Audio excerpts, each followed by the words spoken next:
still fresh. So fresh. Get 6 times longer lasting freshness plus odor protection with Downy Unstoppables. Yeah. Sound. Are you not entertained? 5, 4, 3, 2, I let one go.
Dear Freedom, here's to more miles driven, more dollars saved, and more electrified vehicles than any other brand.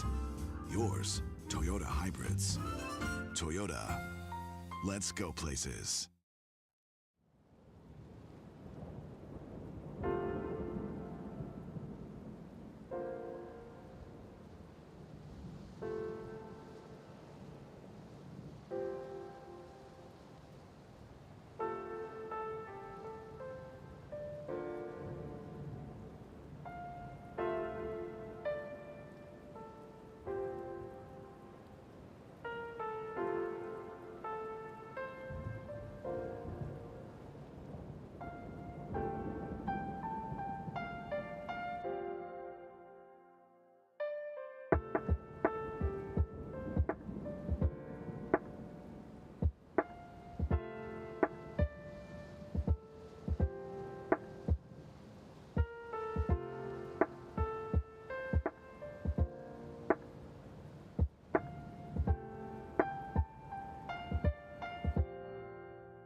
here we go. I am back. I'm gonna start streaming here in a second. I'm gonna go grab a drink real quick and then I'll be right back.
Alright, here we go. Alright, so we're going to, I'm going to pause that. We're going to continue going down the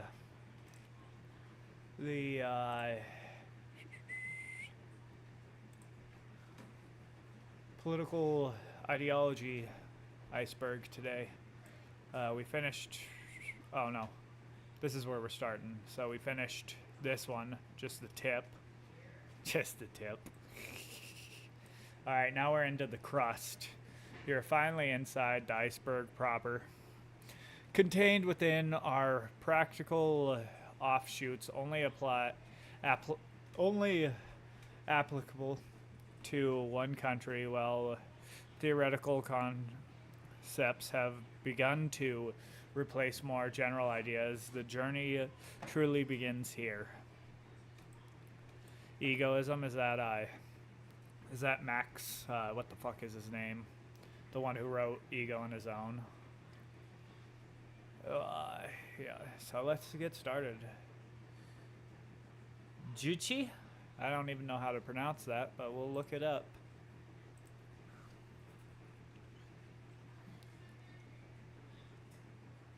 Was it a U-C-H-E?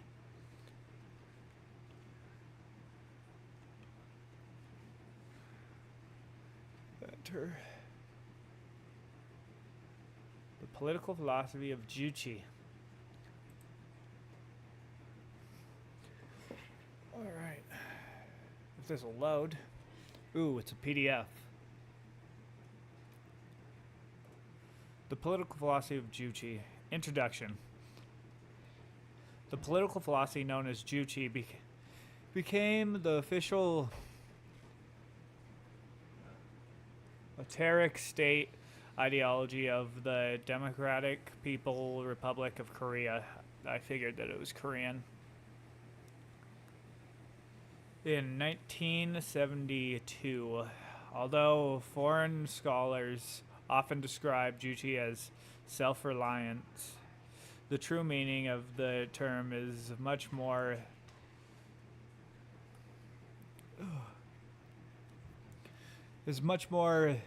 nuanced.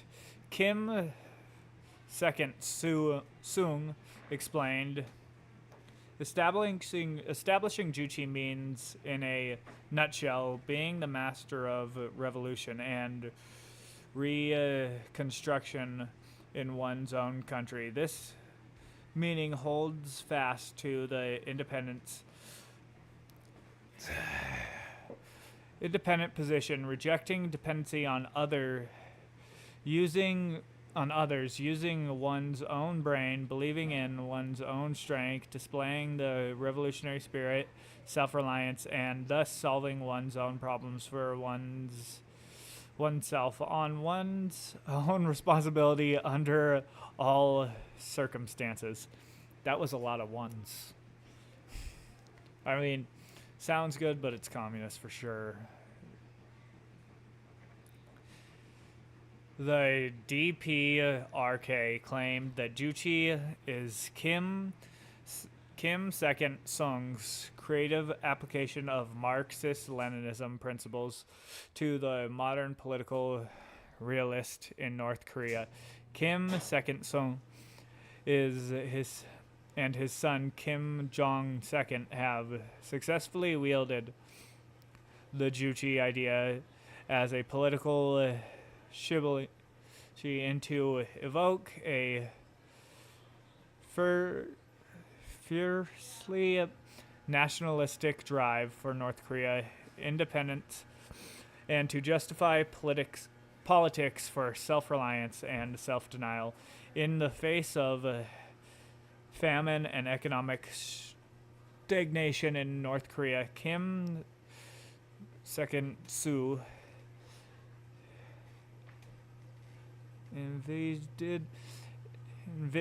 envisioned three specific applications of Juche philosophy: political and ideological independence, especially from the Soviet Union and China, economic self-reliance and self-sufficiency, and a viable national defense system. Key components of Juche ideology. The governing principle of Juche were clearly expressed by Kim Second-son in a speech entitled "Let Us Defeat the Revolutionary Spirit of Independence, Self-Reliance, and Self-Defense more thoroughly in all fields of state activities," which he delivered to the Supreme People's Assembly on December 16, 1967. In it, he declared that the government of the Republic will implement with all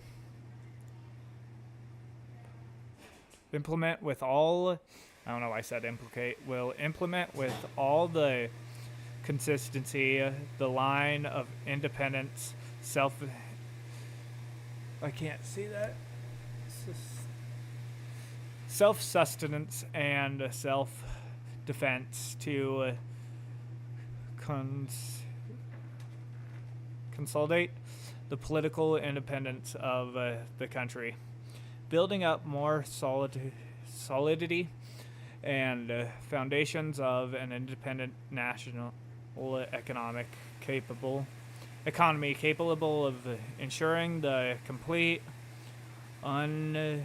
unification, independence, and prosperity of our nation, and increase the country's defense capabilities so as to safeguard the security of fatherland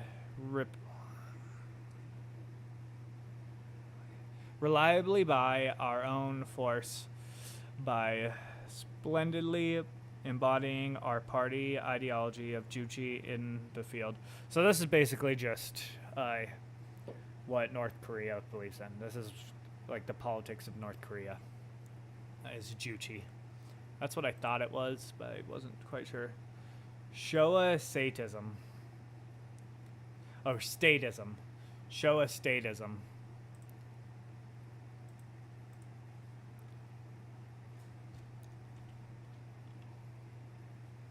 Shoe on head.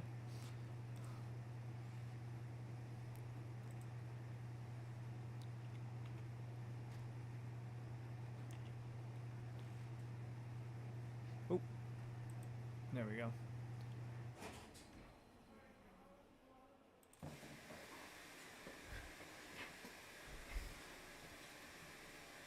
Showa statism, shortened Showism, is a totalitarian ethno-ultranationalist culturally far-right economic third position, favored by corporatism and expansionism ideology, which was practiced and developed in Japan during the first half of the region of Emperor Showa. Showa statism was a political synchronism of extreme ideologies in Japan, which developed over time after the Ming Resortation, when Japan overthrew the previous Tang Shotang. I can't pronounce any of these fucking words. So it's basically the beginning of Japanese imperialism is what it is. Yeah.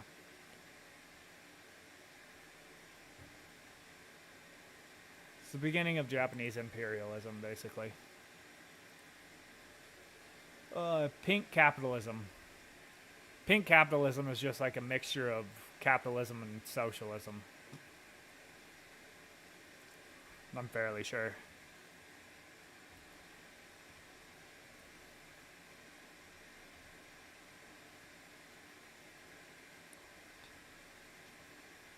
Pink capitalism.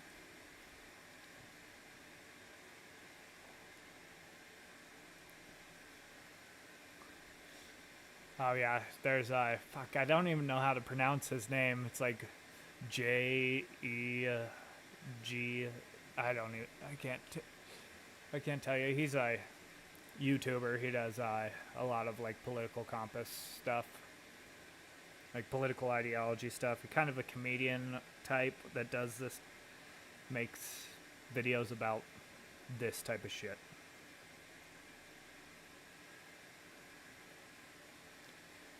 Pink capitalism is an economic phenomenon based on social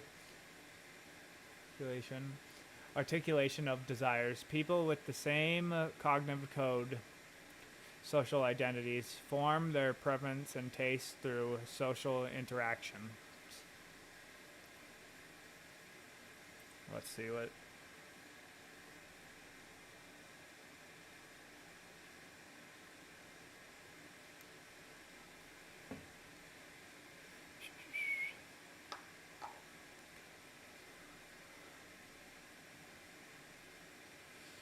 Pink capitalism, rainbow capitalism, or formerly progressive capitalism, is a culturally left-wing, economically right, and critically libertarian anarchist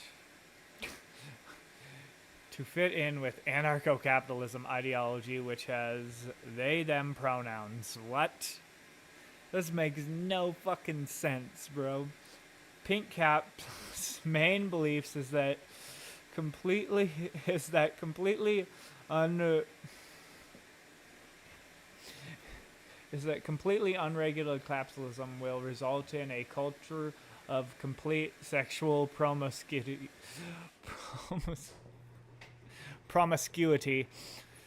total drug acceptance, and empowerment of ethnic minority groups. This sounds terrible, if you think that that's what it's going to turn into.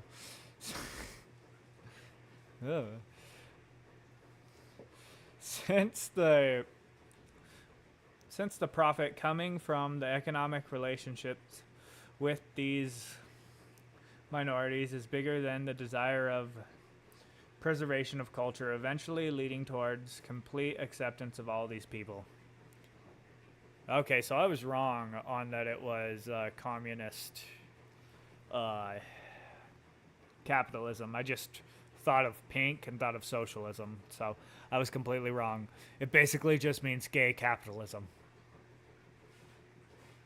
That's fucking gay. Gross. Don't like that.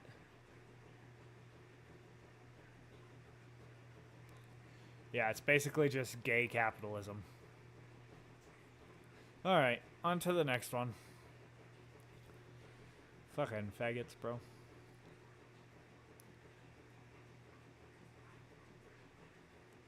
Luxembourgism.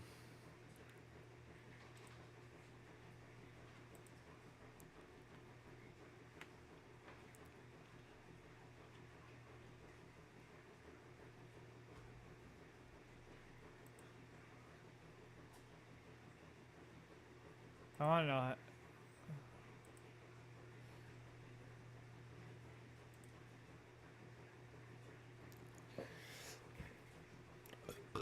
It's classical social democracy.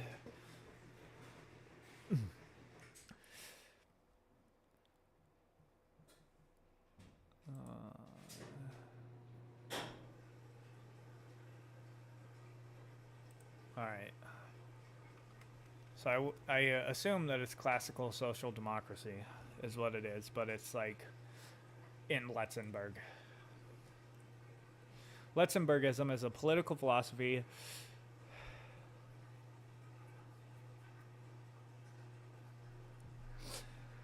Letzenbergism is a political philosophy devised by Rosanne Letzenberg. It is... Oh, it's found by Rosanne Letzenberg. That's why it's called Letzenbergism. Its foundation in revolutionary democratic socialism. Yeah, so it's just democratic socialism. As she believed, the dictatorship of the proletariat a true form of democracy. This could take form in the shape of workers' councils, and she opposed Lenin's methods, which, as a result, influence council communism thereon. She also played an important role in influencing Marxist humanism and Marxist feminism. Okay, so it's basically just where workers' councils control politics. Is Letzenbergism, is where workers' councils control like the political structure and economic structure. Okay, on to the next one. Bookchin communalism. I assume that it's talking about Murray Bookchin, who is like a libertarian socialist, I guess you could say, or like an anarcho-socialist too. But I have one of his books right here.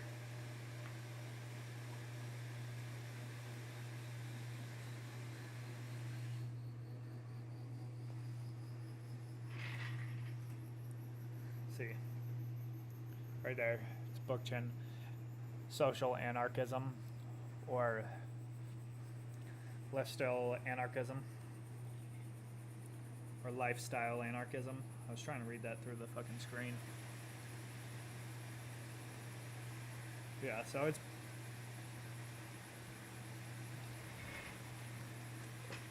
it's probably based off of his writings. I don't know exactly what it's going to say, but it is here. I'm just going to put this right here, back with the books that I had over there yesterday.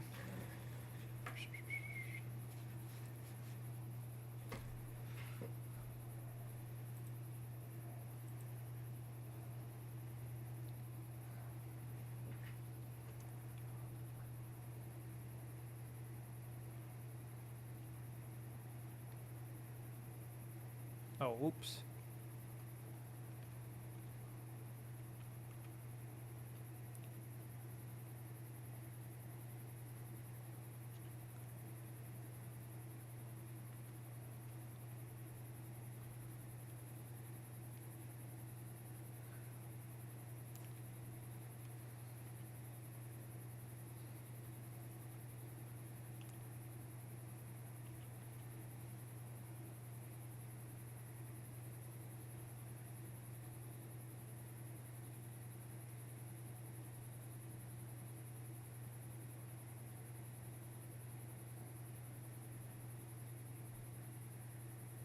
Yeah, so it's Murray Bookchin. It's basically what his ideology.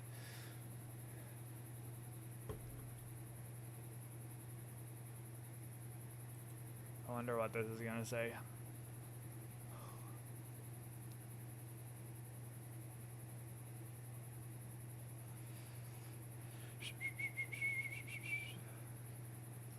Also known as Bookchin communalism, is a far left, yeah, so it's the same thing, basically, just switched the words, is a far left, libertarian socialist, social progressive, and sometimes anarchist ideology with an extreme emphasis on environmentalism based on the political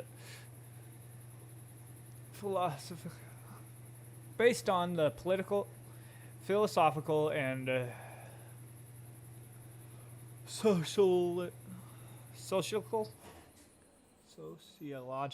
sociological ideas of Murray Bookchin. Yeah, that's what I assumed. It's heavy in environmentalism. I did not know that it would be. I guess that he really did like environmentalism, but I didn't know that they were gonna say that.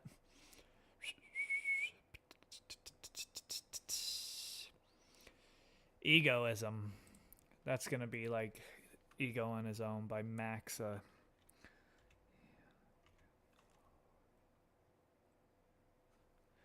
Egoism.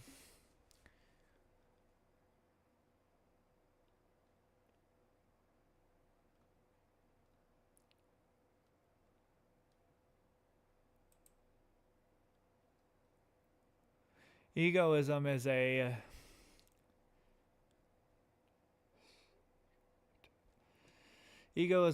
descriptive or a normative position. Is a descriptive or normative position. Psychologically, egoism is a famous descriptive claim that... I mean, is this a political ideology?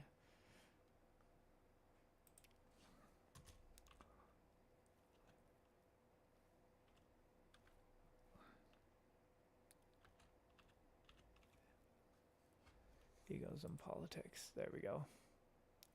There we go.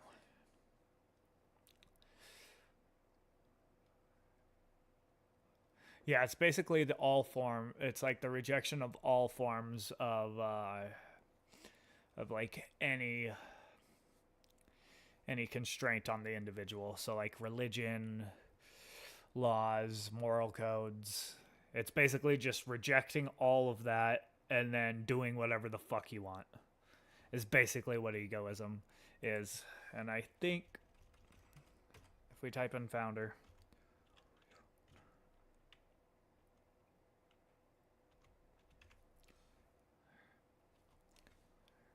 yeah, Max Stern. Yeah, Max Stern was the founder of egoism, and it's basically just that you should promote selfishness above all, that any moral constraints at all is wrong. That's what it is, including like religion, like any form of morality, the state, just anything. All right.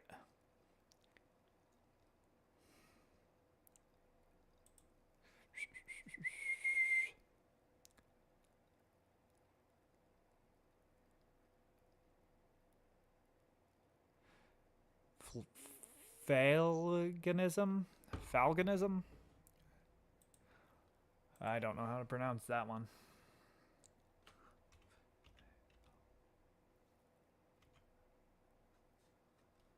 All right, it's right up there.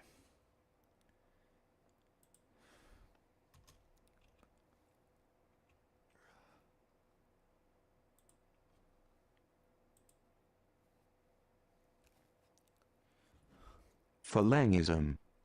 Phalangism. Phalangism is what it's called. Okay.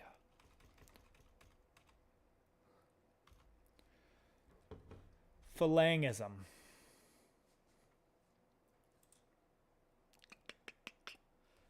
I don't like reading Wikipedia.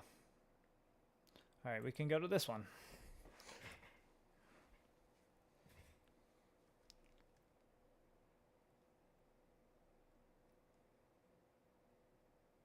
Oh, so it's basically just like the...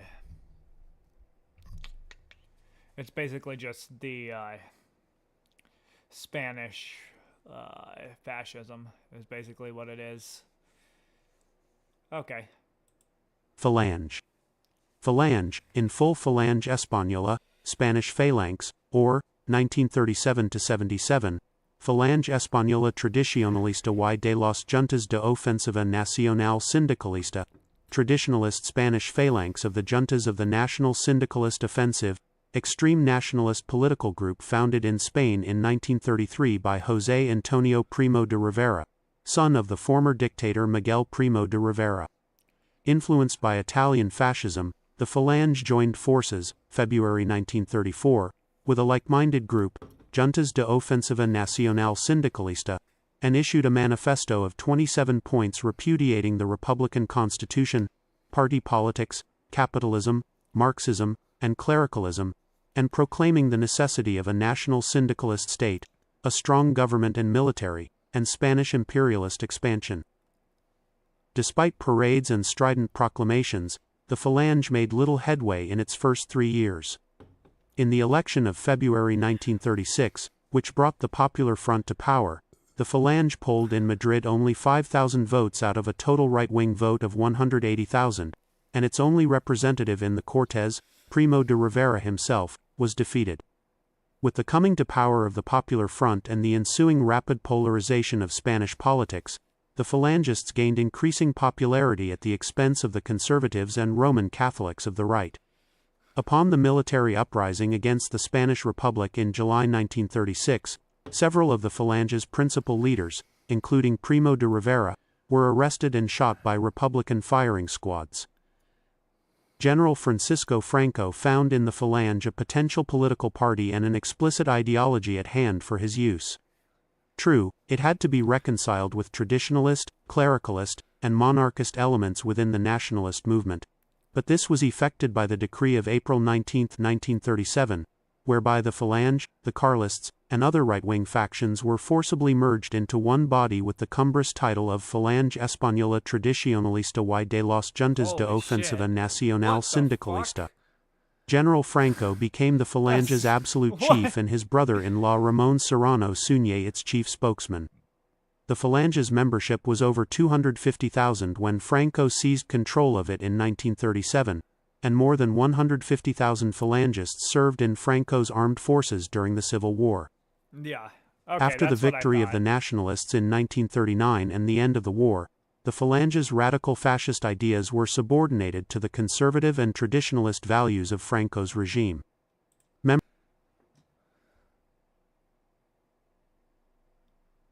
Okay, so Falangism is just like Spanish fascism. It was like the fascism that happened during the Spanish Civil War. Okay.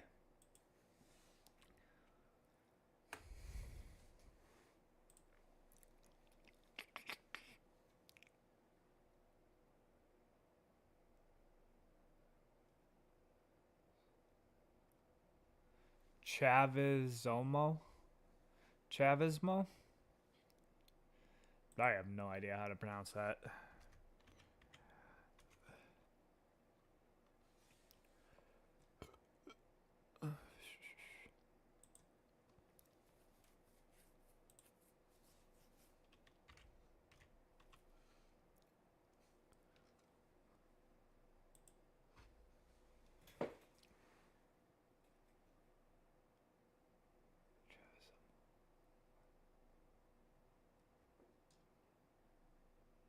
Chavism. So that it's known in English as Chavism or Chavisism is a left-wing populist political ideology based on the idea of programs and government style associated with the president Venezuelan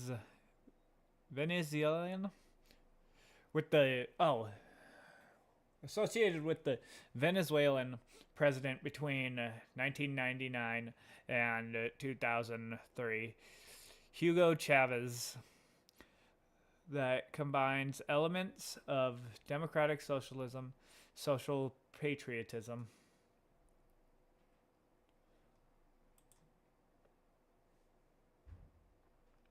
Oh man, really small words. I hate when it's really fucking small words.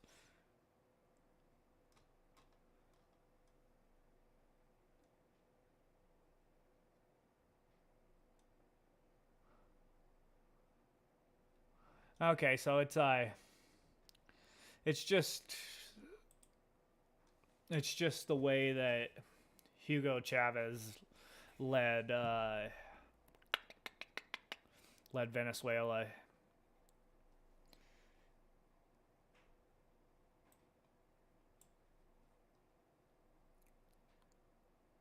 Hugo Chavez.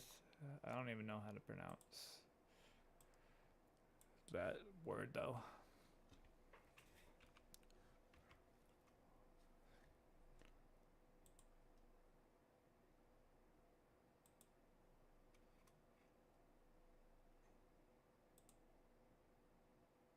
Chavismo. Chavismo. Chavismo.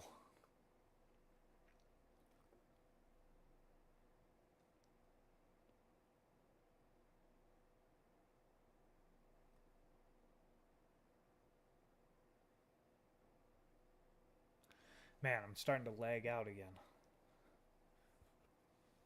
I hate when this happens, bro.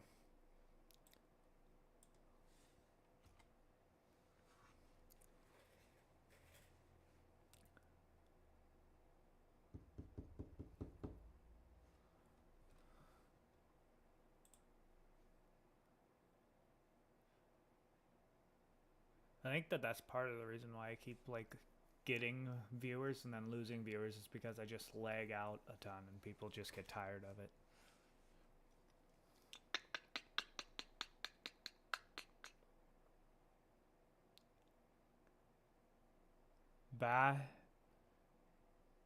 Bathianism? Alright, this one's weird. This one's gonna be weird.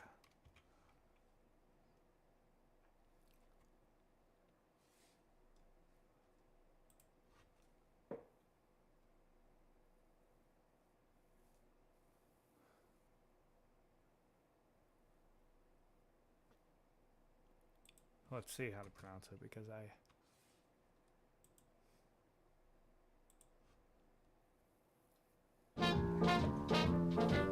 Unlock hundreds of deals on Safeway for you. Sign up today.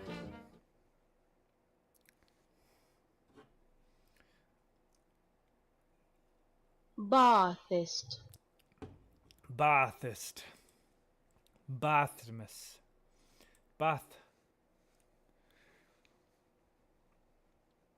Bathism. Bathism.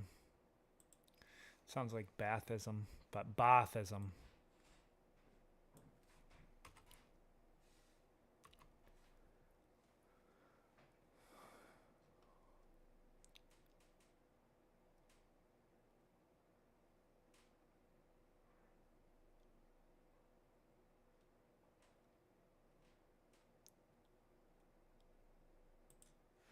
Bathism.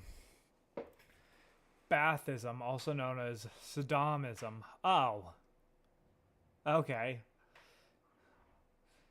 Is an authoritarian unity, Arab nationalist, culturally variable, and a anti-Zionist ideology based. Just about the anti-Zionist part. In the political compass, he is close to an authoritarian center. He is close to the authoritarian center towards the left. He believes in a unified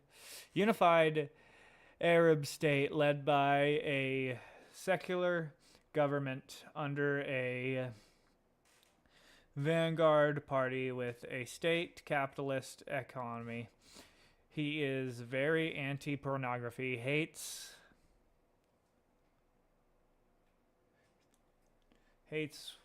wahhabists. I don't know how to pronounce that word. And theocrats. And despises Western imperialism.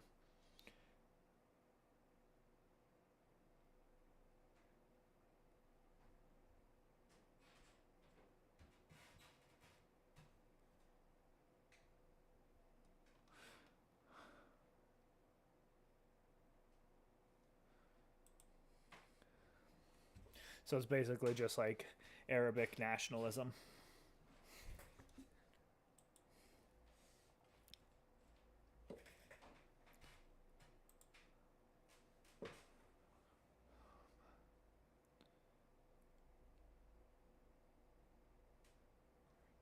Third international theory.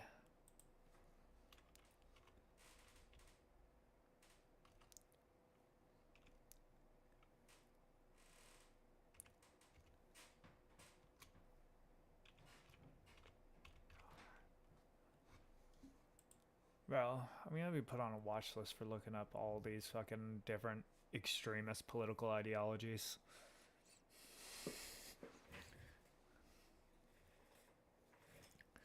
This political aspect of the third international theory published. Okay, so now let's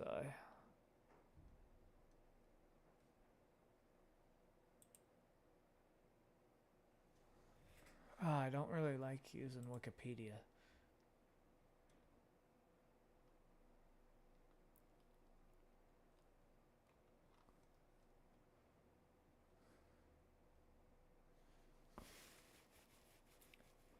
I wonder if it's.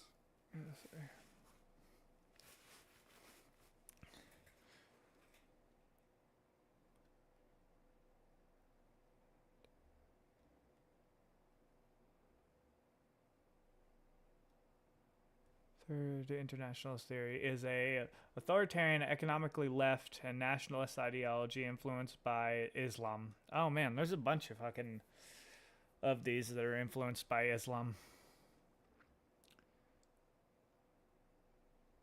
Oh, Muammar Gaddafi. I can't pronounce his name. I want to figure out how the fuck to pronounce his name. I know who it is though. It's the guy who looks kind of like the dictator in The Dictator. Yeah, see, this is this nigga right here.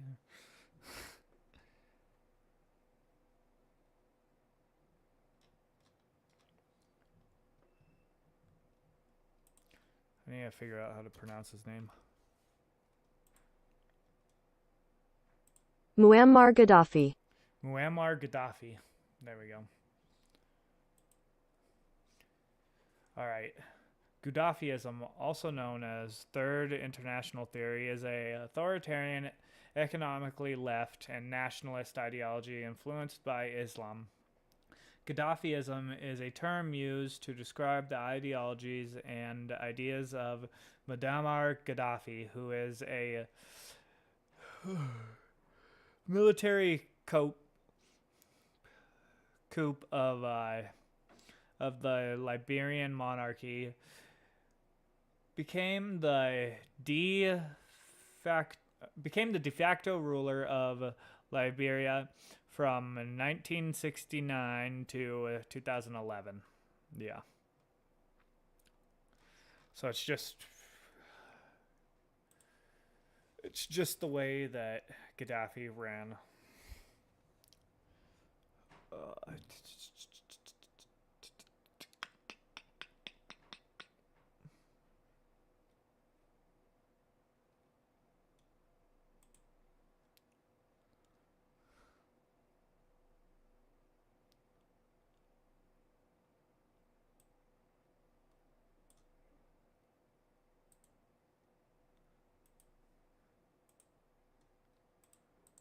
Yeah, sometimes I just don't know how to fucking pronounce words. Especially if it's from, like, other countries and stuff. Libyan. Yeah, Libyan.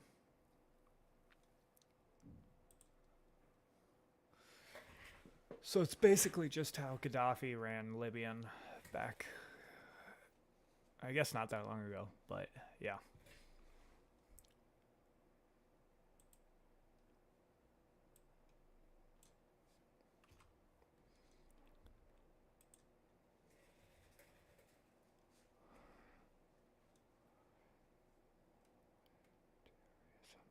Voluntarism.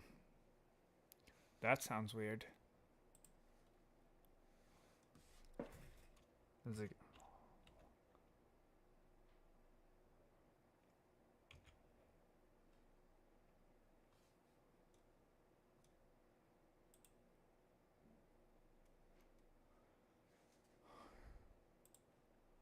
Oh.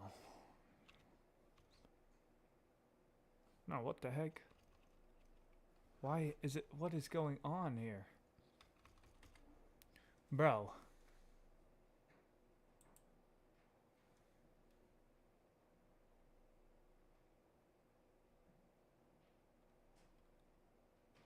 I don't know why it keeps...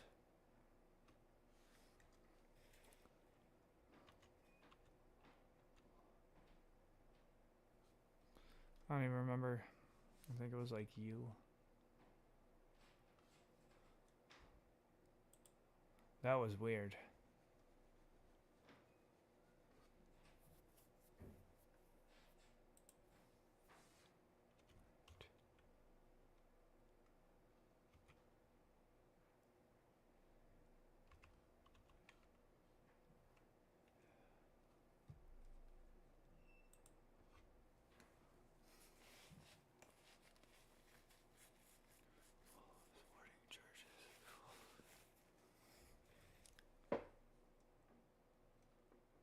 Oh, this is pretty based.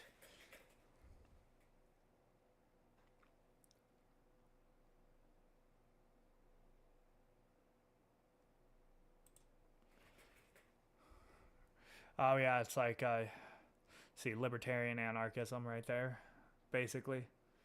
It's like capitalist anarchism, but with a little bit more to it.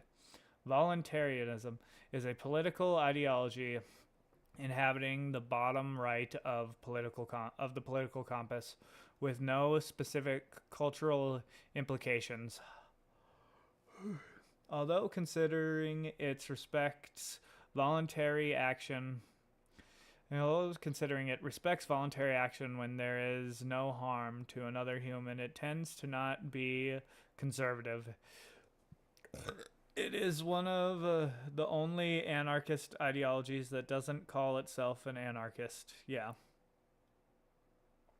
Okay.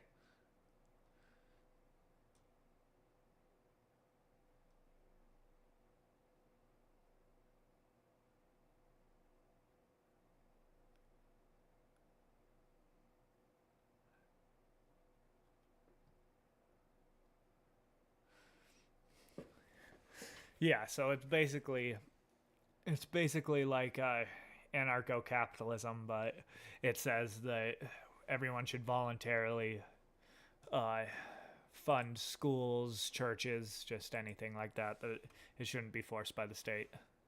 Based?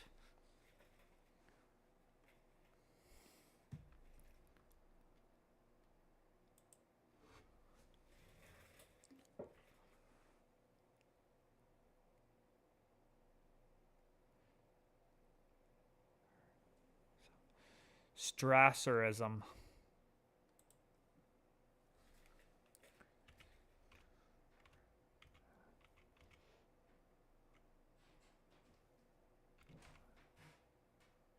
I wonder if it's from George Strasser.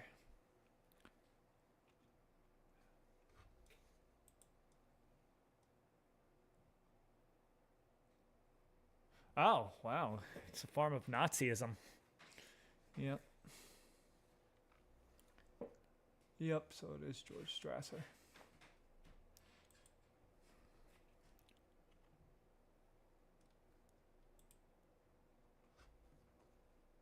Yeah, so it's just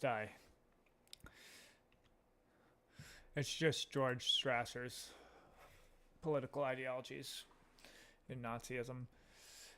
Strasserism is a strand of Nazism which adheres to revolutionary nationalism combined with anti-capitalism and economic anti-Semitism. It calls for more radical mass action and worker-based movements in order to implement anti-capitalist social revolution along with national revolution. Okay.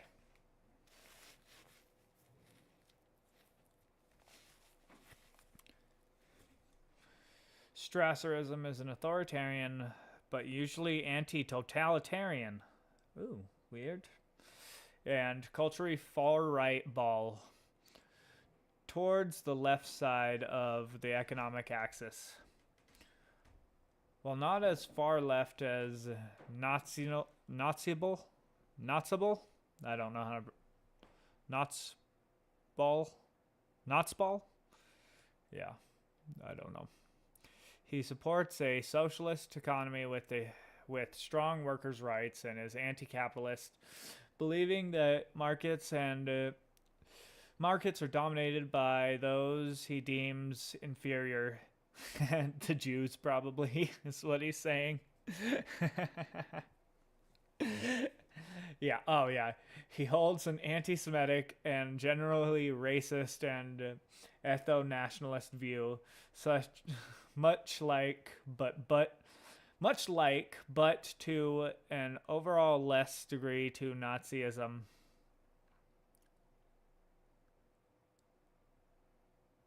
And enforces these with an authoritarian government. All right. Trotskyism varies on being an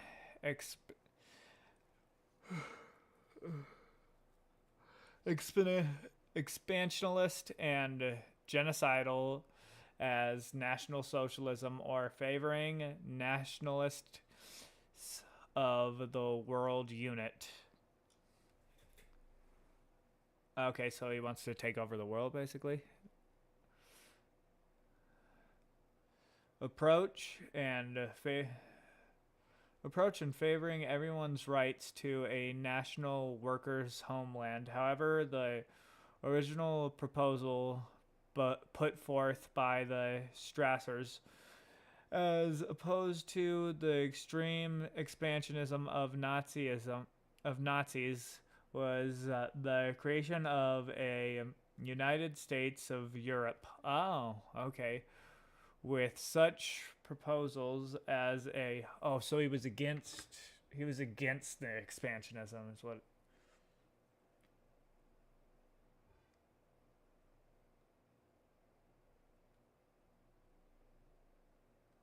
Oh, okay. So he thought that all countries should be nationalist, but have like a world unit. Okay, that makes sense. I get what he's saying. United States of Europe, with such proposals as a universal currency and abolition of border checks. The goal of this was to strike a balance between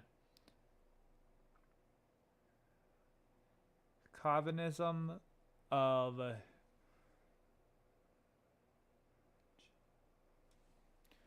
regional identities and the sense of belonging to greater European civilization. Okay.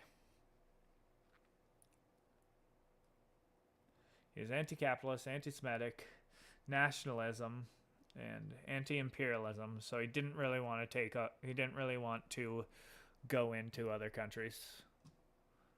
Okay. He's a National Socialist.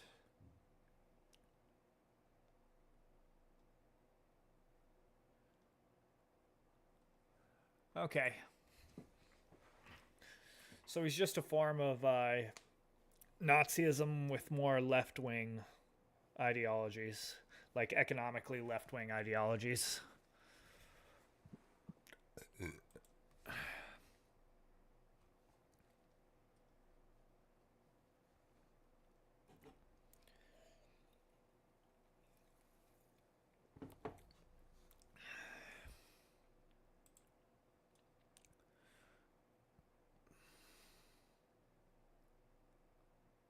Where was I?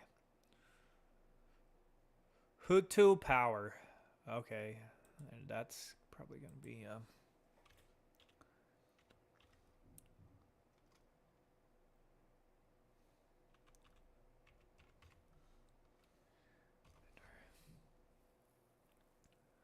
I like the political comp balls website. I like this one.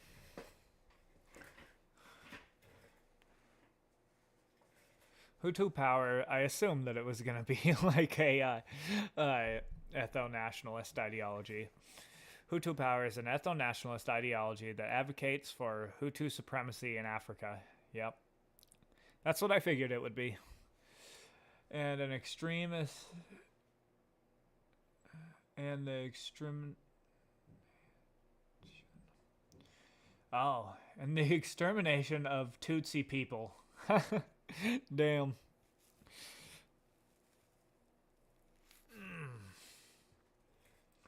Hutus who marry, befriend, or hire Tutsis are considered terrorists.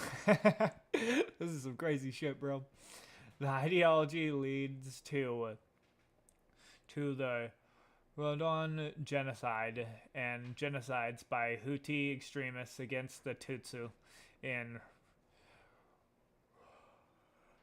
Rwanda. Happening in the middle 90s.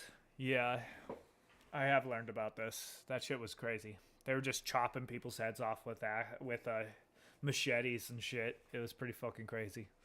You can see videos of it. I don't know if I want to show any of the videos of it, but it was pretty crazy. I might get banned off of YouTube if I show some fucking some fucking people decapitating each other.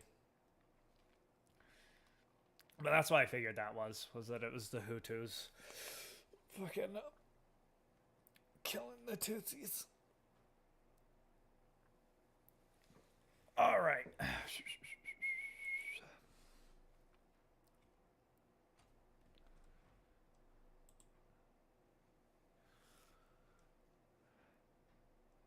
Black Islamism is just the thought of that black people are Islamic, and I don't know. We'll see.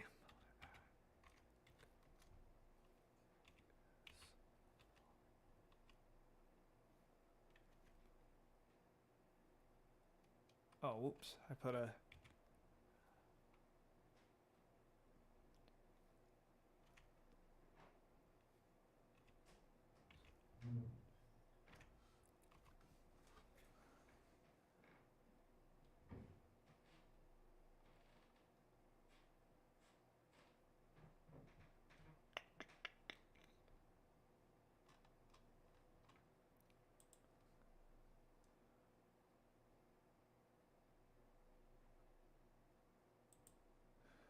All right.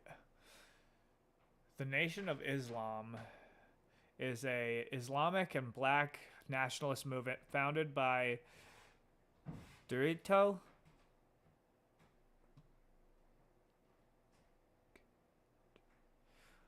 Michaelgan. Oh, founded in. Okay, I was trying to think of a name right there.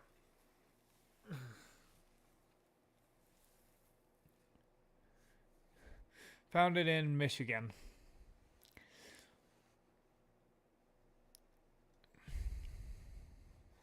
By Wallace D. Fraud Muhammad in 1930. Wallace D. Fraud Muhammad. It was founded in Michigan. His mission was to teach the downtrodden and defenseless black people a thorough knowledge of God and of themselves. Members of the NOI studied the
In 1934, Elijah Muhammad succeeded fraud in the NLI began to gain popularity among African Americans during the 1950s and 1960s with its messaging of radical independence, establishing mosques in urban areas and converting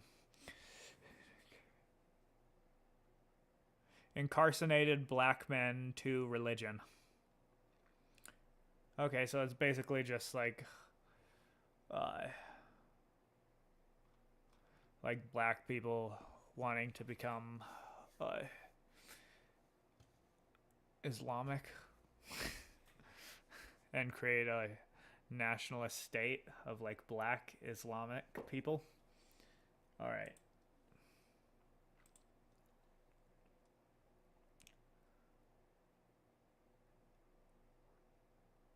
Hayekism. Is this gonna be like Frederick Hayek, like his like neoliberalism, basically, like just his thoughts on just like the extreme version of neoliberalism?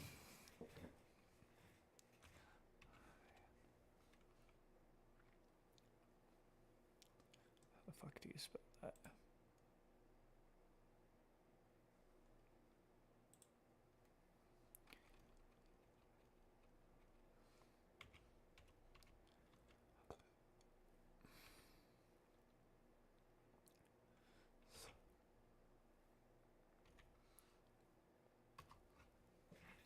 Hayekism. I assume that that's what it's going to be. Yep. Hayekism is a right-wing libertarian ideology based on Frederick Hayek's ideas. He believes that the state should have minimal involvement in the economy aside from basic public services, and that currency should be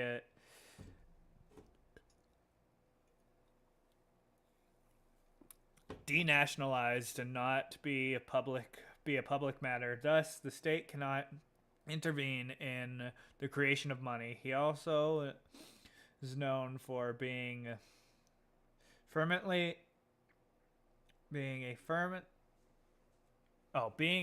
enemy of Keynesian school. He thinks that socialism and collectivist ideas in general are a step backwards, and that Western society has, or at least should have already overcome such mentality. He also believes that reach reform, which brings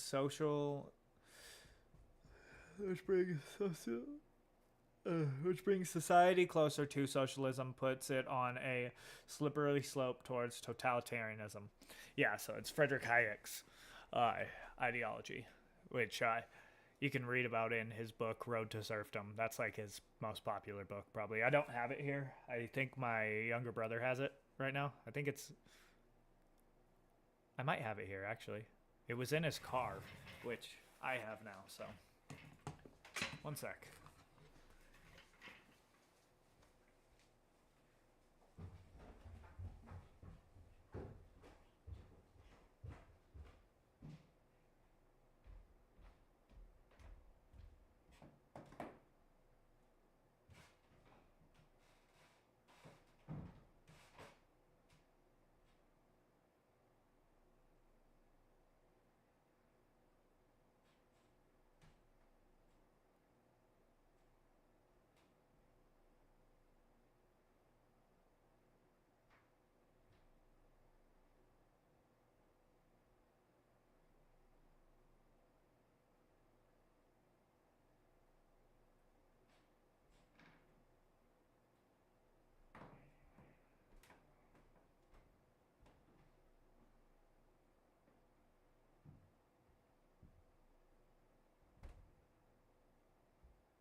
I do have it. It's right here. Road to Serfdom.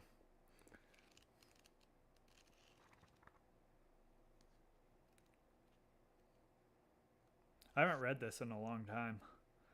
Probably like 4 or 5 years.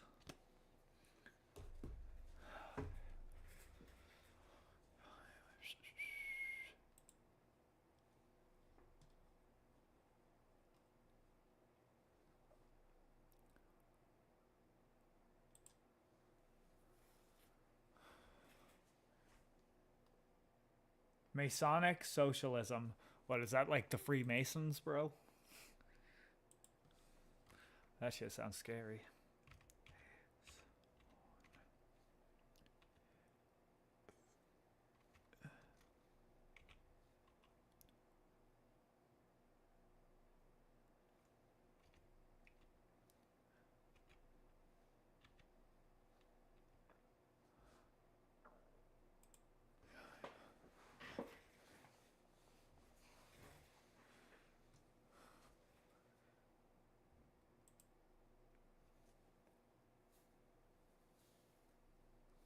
Whoa.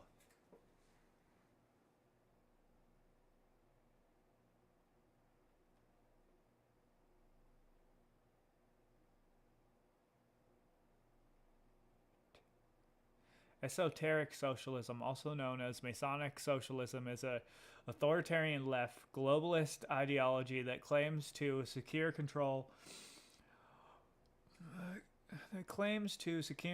the world. Oh, that claims to secretly control the world through groups of powerful Freemasons and lobbyists. It's essentially a version of popular conspiracy theories connecting communism to the Freemasons and... Okay, yeah. So it's like people think that Freemasons control the world and are trying to like enforce a globalistic communist state.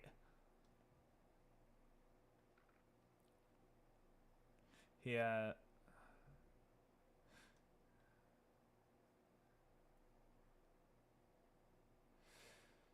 Communist to the Freemasons and a cult, but internally, unironically, he has a secret plan to create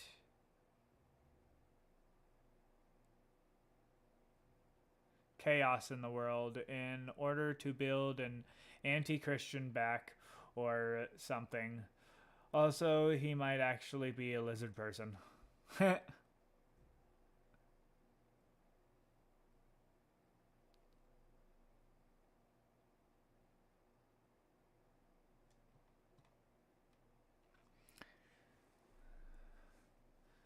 Yeah, so it's like the Illuminati, it's like Freemasons trying to take over the world and create a socialist or communist, like globalist society. Okay, sounds like exactly what's going on, honestly.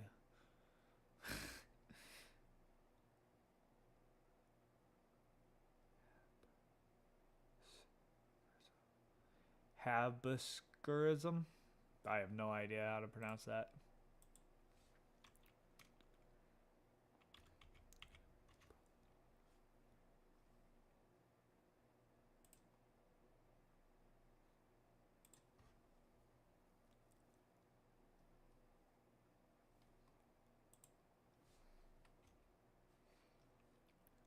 Hezbollah.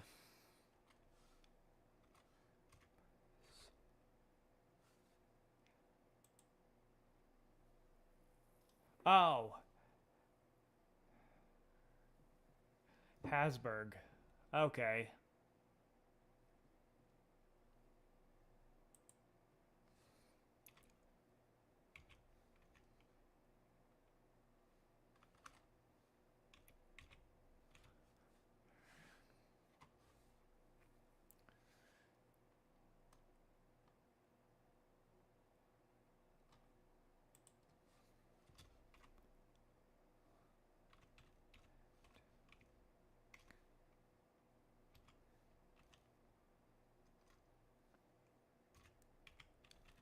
I like the political ball.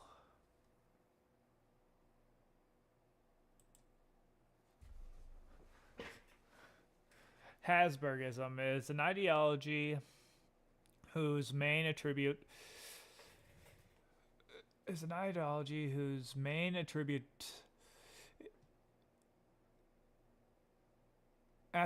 is that it supports a state where every person is closely related or even what and directly related to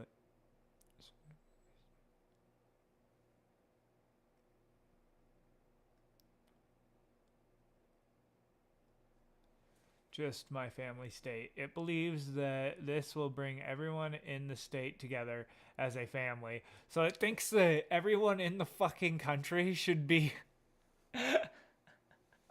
That's funny as fuck. And that's why it's called Habsburgism. It's because they were all fucking each other. What?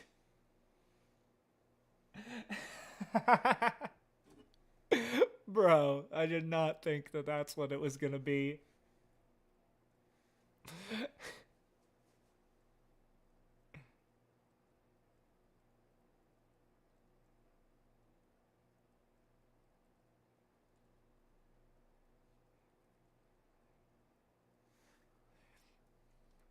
Is non-coordinate, but it could apply to any ideology, but it's very commonly associated with traditionalism due to its extreme emphasis on preserving the family unit, and it's also with monarchy. What?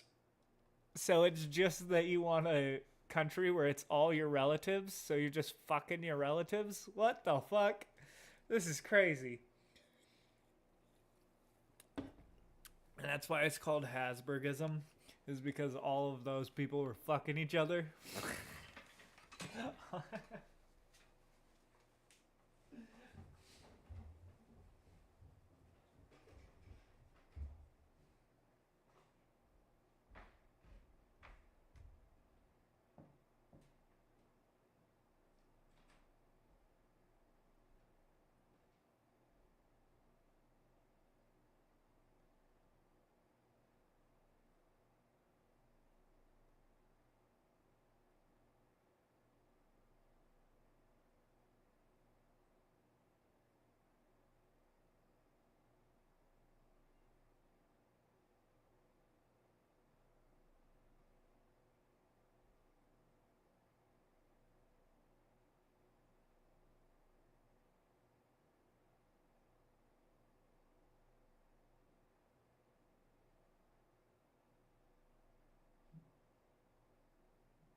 That's funny though. Huh. I did not think that that's what it was going to be. Yeah, it's just a joke. For sure. It's just a joke ideology. It's definitely not real. No one actually believes in this.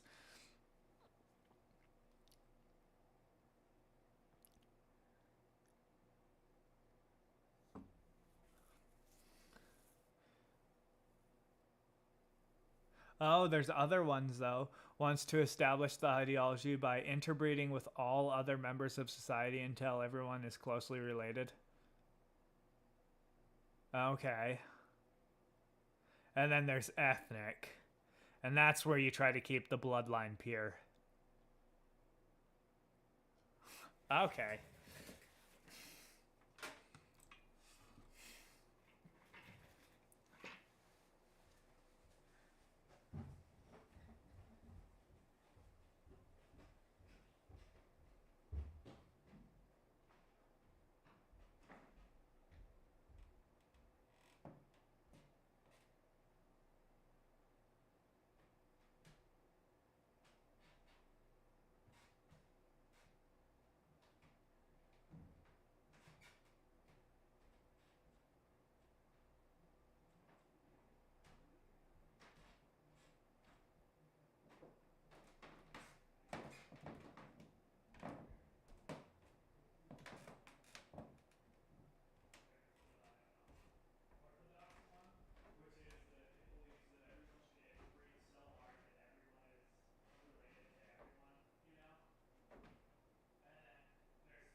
She told me that she was going to be here at 5:30. I want this. What is it? Frozen fruit? Cookies and cream frozen fruit? So it's like frozen fruit wrapped in cookies and cream. Oh yeah, you would like that. A lot. For a second I thought that it was chocolate with little pieces of fruit in it that were cookies and cream, but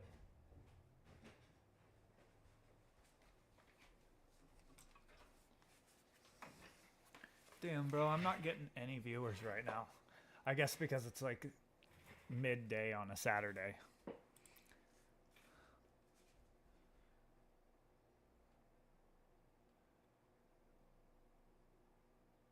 Okay.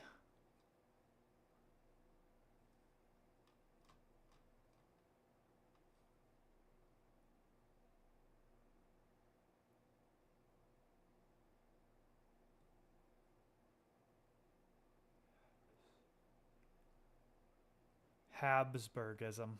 Habsburgism. That's funny that it's named that because they were all fucking each other.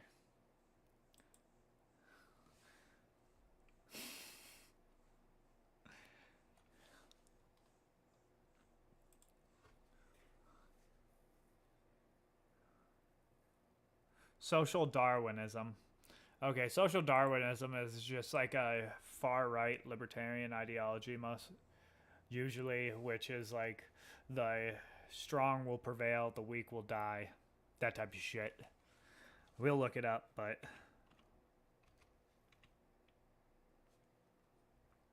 I'm surprised this should have been higher on the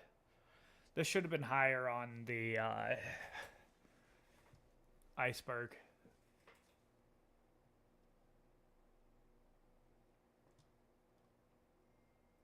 I wonder if there's gonna be I really like the political ball.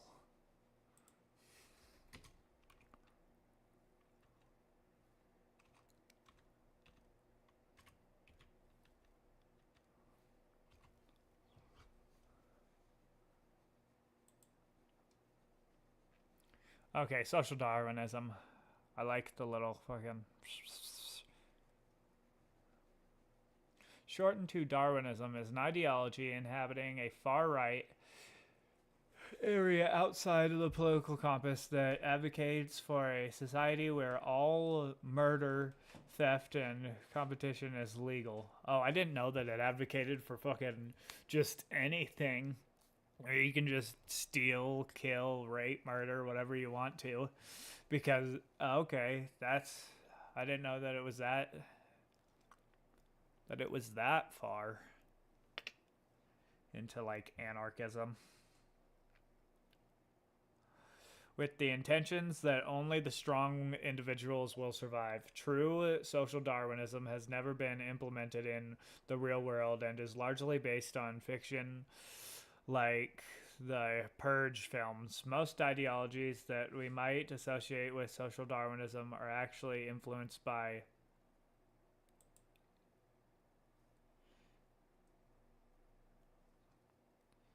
Agrarianism. This is a political ideology which seeks to shape public policy and according to the field of Oh, eugenics. Oh, eugenicism. Okay. I don't know why the fuck. Eugenics. According to the field of eugenics, eugenics is now supposedly discredited. Is a supposedly discredited field of science, which claims to be the study of good genes. Yeah. Okay.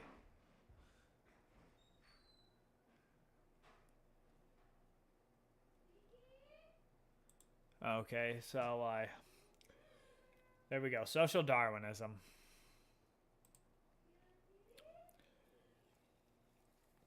Basically, you can just steal, kill, rape, do whatever you want to. It's just like extreme, like anarchism.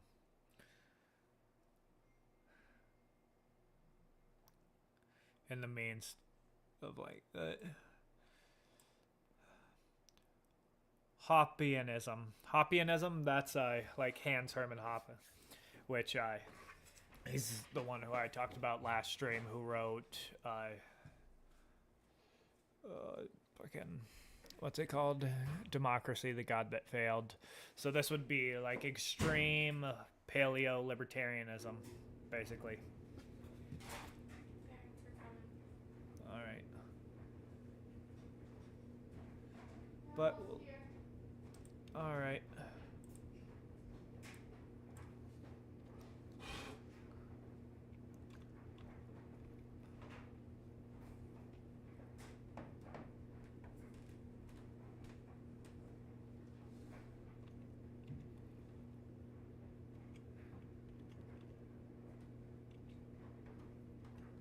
Why is it a song?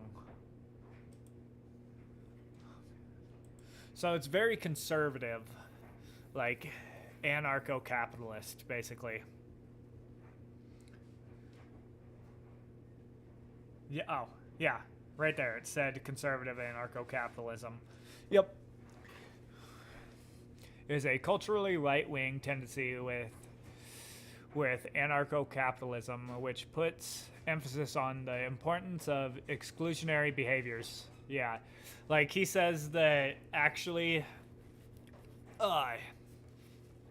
so not hiring people of your own race is a good thing. So you should hire people of your own race and shit like that, which is kind of funny. Based, maybe even? A little based.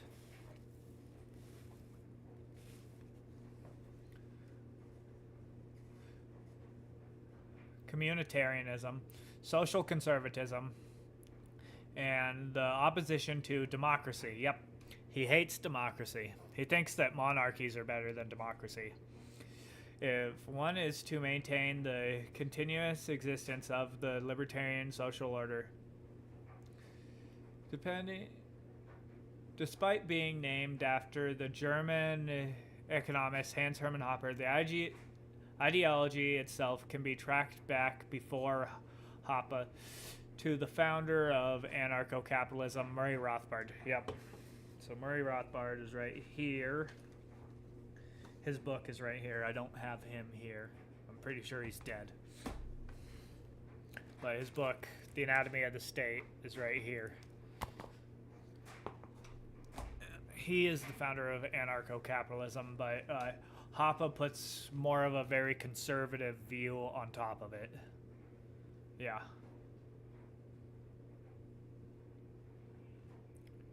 Yep. So Murray Rothbard, as well as Louis Rockwell, in the form of the paleo-libertarian movement.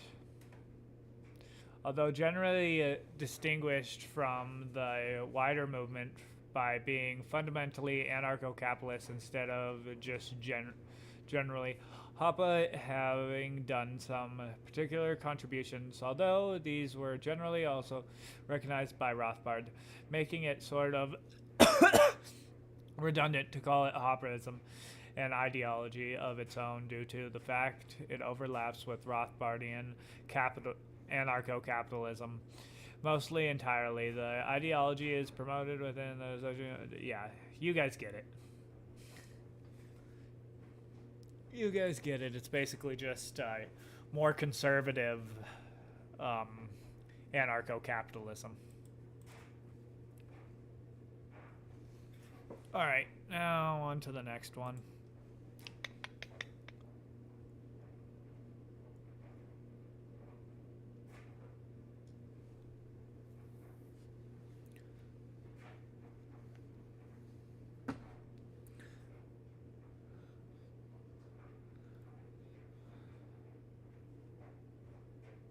Holy crap, how many times did you...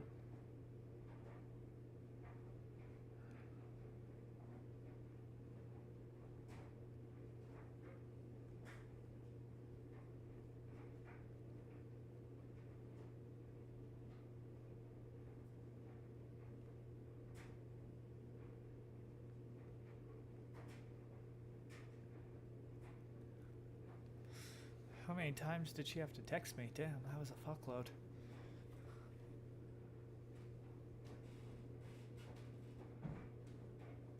Austro-libertarianism. So I assume that this is going to be like the Austrian School of Economics with libertarianism, which libertarianism is already based off of the Austrian School of Economics.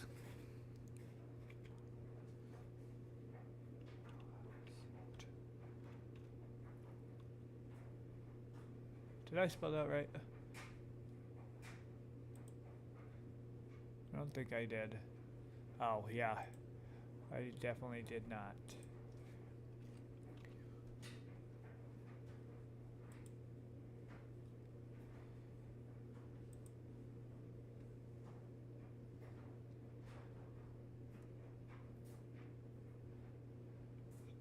Where was I?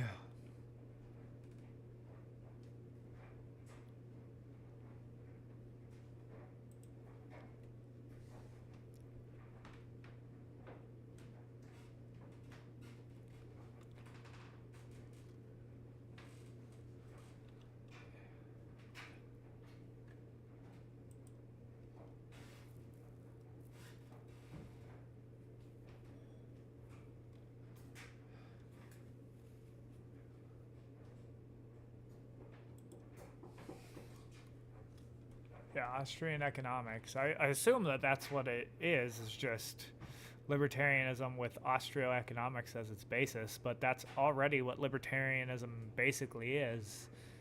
Like, at least American libertarianism.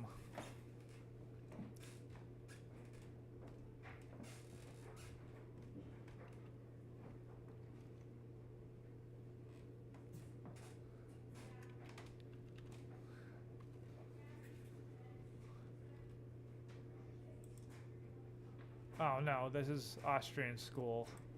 That's not what...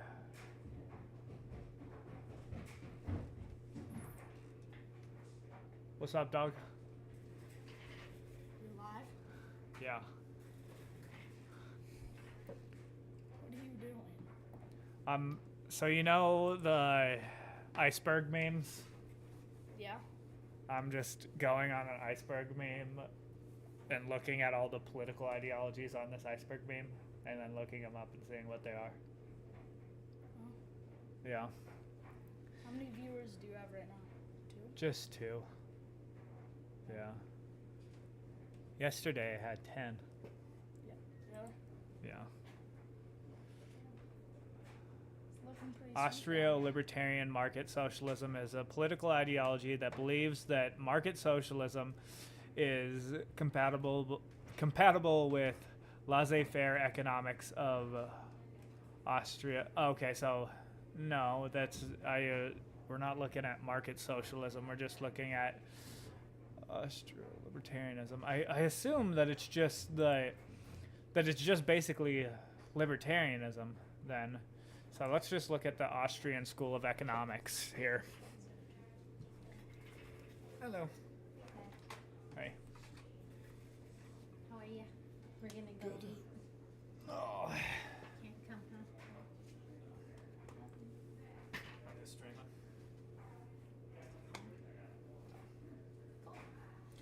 Alright. Oh. Buddy, if you change your mind, we'll be at the roller derby 37. I'll go say hi to Dad too. Huh? I'll go say hi to Dad too. I'll entertain them. Read them what the Austrian School of Economics is, okay? Austrian school. It's basically just free market capitalism. Okay, so it says the Austrian school, though not an actual political ideology, rather a school of economic theory, has been greatly influenced among libertarian circles. It may be taken as the political ideology used as heard by those who follow school economics, given rise to the term Austrianism. I'm great at spelling words, right? Shouted to Osterobert, thus a political ideology.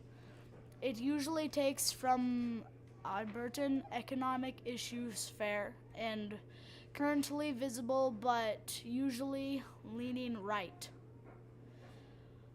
Physiology is an important to note that this is a concept of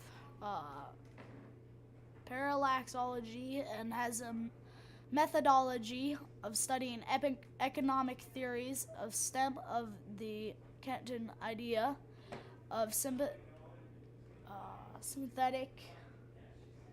Where's the mouse?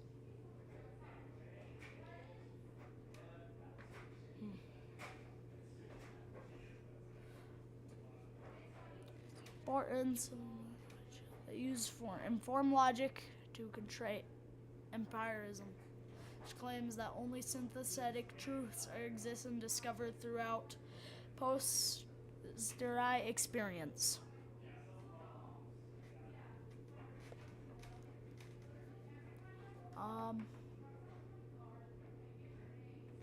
Yeah, so I don't know, my brother's more into this than I am.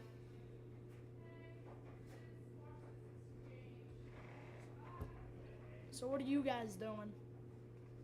Anything fun? Anything? Nothing at all? Oh, I found the mouse.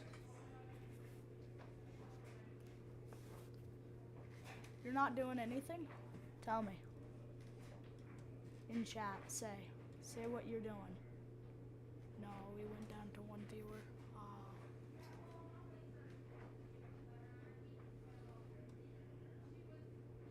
Oh, okay. I found the mouse. From this epithetical pre-suspicion about the nature of knowledge follows the economic structure that can't be done by imperial methods due to it being a social science and not hard science, making present economic measurements completely impossible by thus economic theory that can only be studied a prior decorated from action antum. This, however, does not mean it's completely rejected.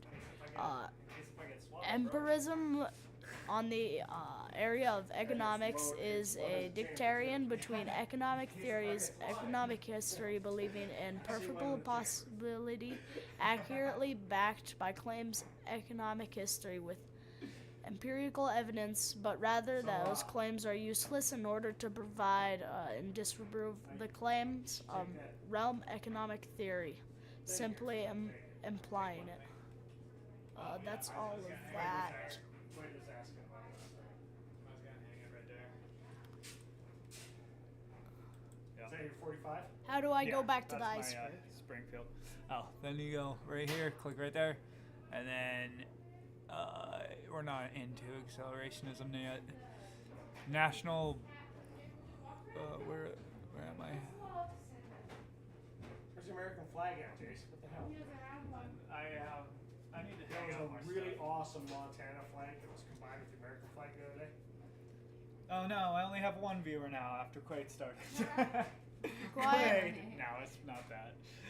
Nobody want to watch you anyways. Oh man, this iceberg goes pretty deep, Jace. I know. It gets down into some crazy stuff. But That's my part. national Bolshevikism. So it's basically probably just like a national communism. That's basically what that would be. But Wait, like ready? Bolshevik, We gotta go, bud. I'm I would gone. assume. I'm gone. Well, you should have went off script and just start talking about what you really feel like. Yeah, actually, want me to do that? No, we let's get go. Oh, God. My brother's like kind of like a neocon frankly. What? What? I'm okay, a so total we're- radical. I'm an anarchist. We gotta go, please. Huh? Say yes. You're an anarchist? No. All the way in. How's your zucchini? It's probably like a hosserist. Yeah, please. But it's pretty bad. It's pretty bad. I was like, you're an anarchist. He's like, I'm not an anarchist. I'm like, most kids Paleo libertarian. most kids his age are like, wouldn't know what the hell that even meant. No, people know it. They're just like, I'm a full anarchist, which that's so kind of. Well, also, you have to say what type of anarchist you are if you say Alright, if you anarchist. change your mind, roll dude. We'll pay.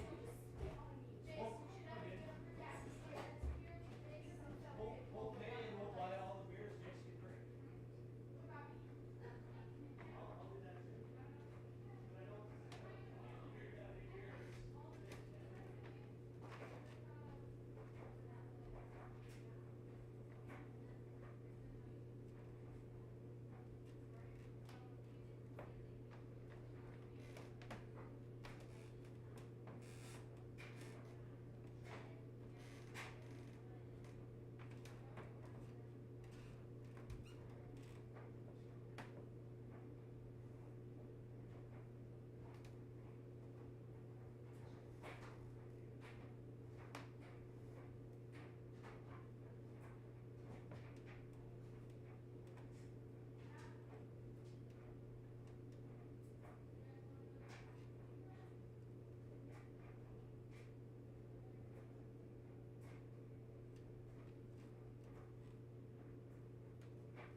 National Bolshevism.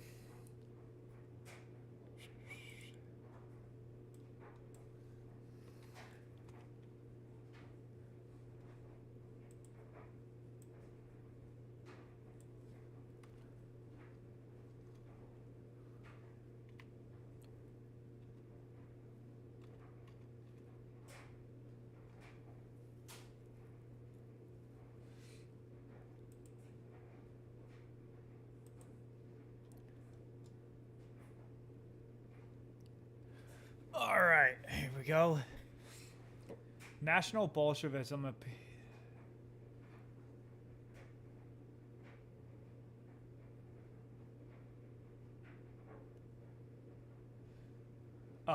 Abbreviated as NASBOL, is an economically far-left, totalitarian, culturally ultra-conservative, and ultra-nationalist ideology. Damn, sounds pretty crazy. Sounds civic can be civic nationalism, ethnic nationalism, or radical nationalism, depending on context. But the majority of NASBOL historically are in favor of civic nationalism or cultural nationalism, whose advocates for a Bolshevik inspired system of governance, which includes a socialist economy and a stronger centralized state, in combination with extreme nationalism and support of traditional values, borrowing some elements and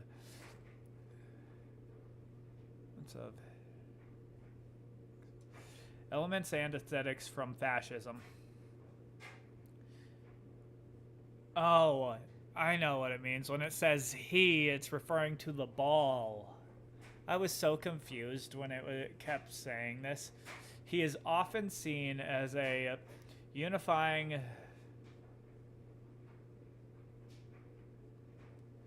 syncretic ideology between far left and far right.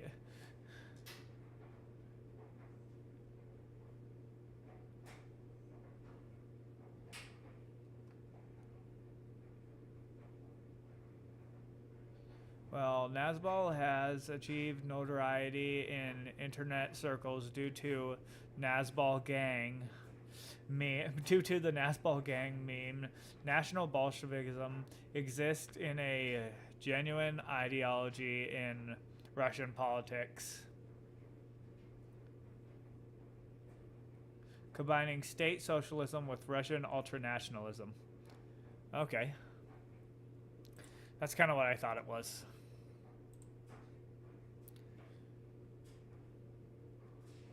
National syndicalism. So it's just syndicalism, but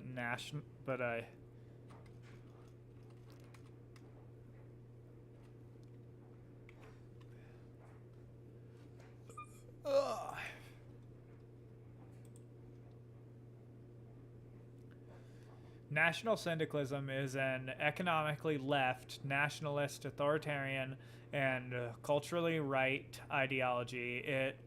So it's culturally right too.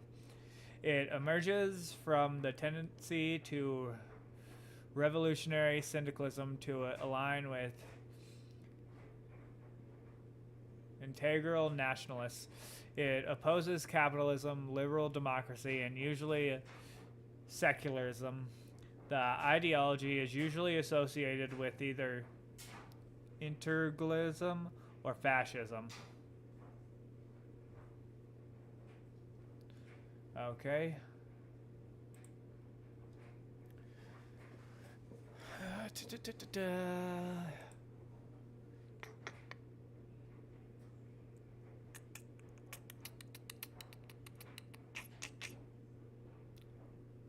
Delanism.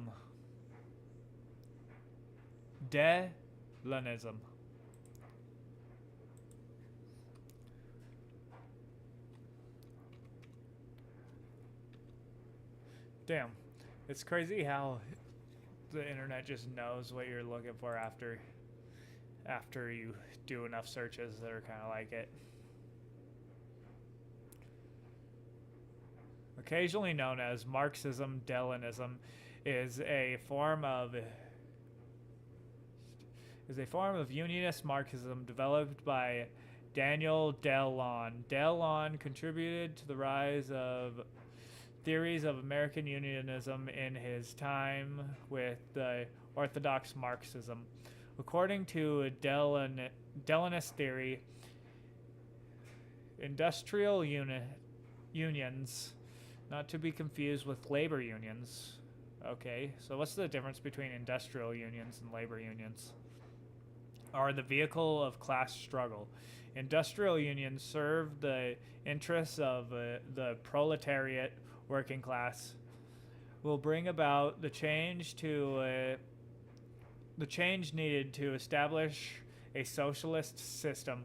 These industrial unions will then form the basics of the dictatorship of the proletariat, and then with the establishment of communism, the basis for the association's producers.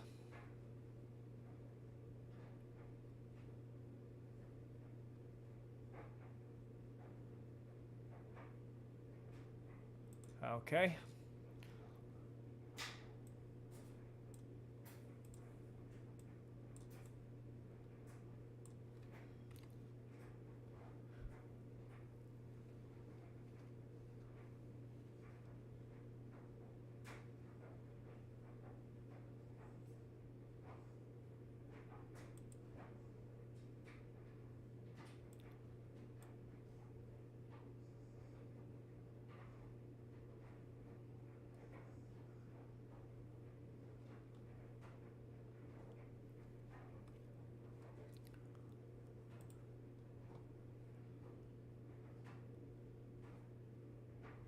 Accelerationism. Okay, so accelerationism, it can be broken up into different ideologies. I wonder if the different ones are further down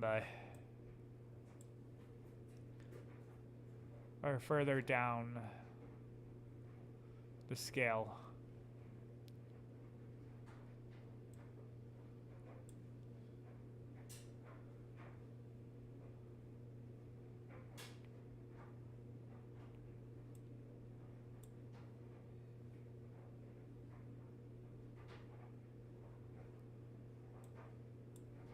No, they're not. So then I'm going to have to explain the two forms of accelerationism. So there's ACR, which is AC/R.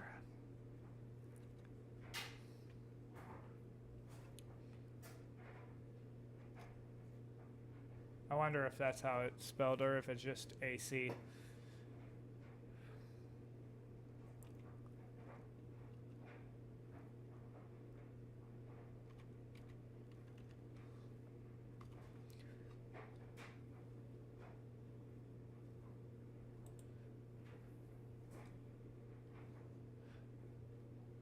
But there's two forms. There's acceleration and accelerationist right and accelerationist left. So like accelerationist right would be like Nick Land's theory.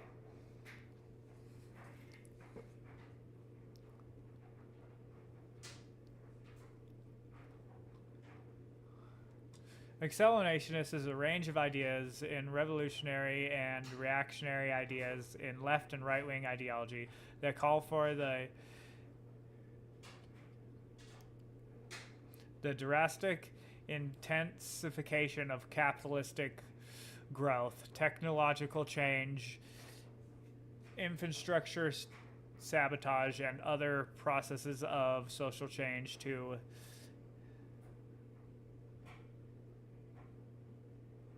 destabilize existing systems and create radical social transformation, otherwise referred to acceleration. It has been regarded as an ideological spectrum divided into multi-categories, left-wing and right-wing variants, both of which support the indefinite intensification of capitalism and its structures, as well as the conditions for a technological singularity, a hyper theocratic point in time where technological growth becomes uncontrollable and irreversible.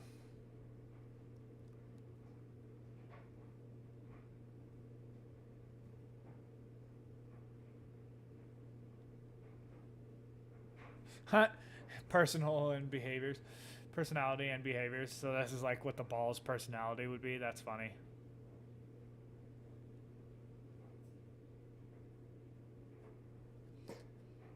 Okay. Yeah, so Nick Land is one of like the main acceleration right.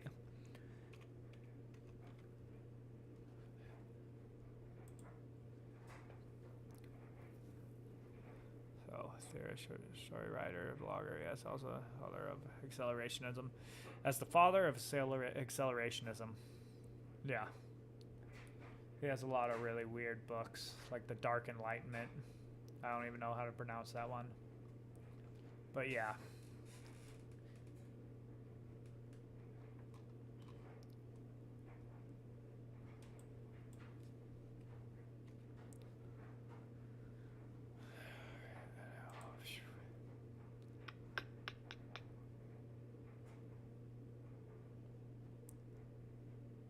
Alter globalization.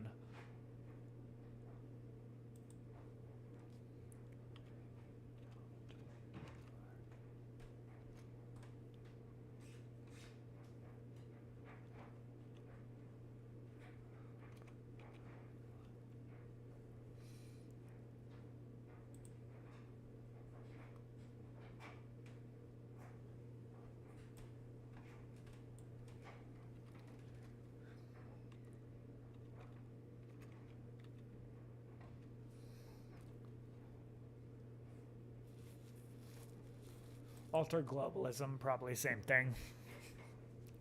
Yeah. Alter globalism, alter globalizationism, or alternative globalization believes in global cooperation of the people at the same time opposing economic globalization. He thinks that economic globalization will harm the workers and reduce civil rights. It is usually economically left-wing. He is anti-imperialism and supports global solidarity, but wants to preserve native cultures as well.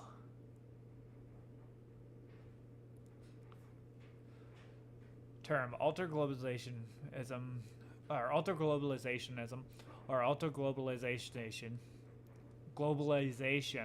stems from a popular slogan from the movement Another world is possible, which came out of the World Social Forum. The name anti-globalism having first been introduced in 1999. Alter globalism was preferred to highlight the fact that the movement was favorable to the form of globalization that would be different from a current neoliberal globalization. Beliefs, yeah. Generally opposes economic liberalism and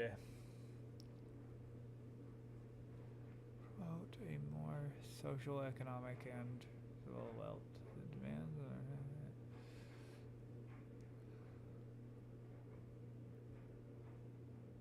the movement associated between reforms. For example, the demands for a Trobin tax associated with ATTAC organization is the foundation and more radical views. There are numbers of positions and demands common to many alter globalist organizations. Challenging the eternal organization status of policies of global industries such as the World Trade Organization.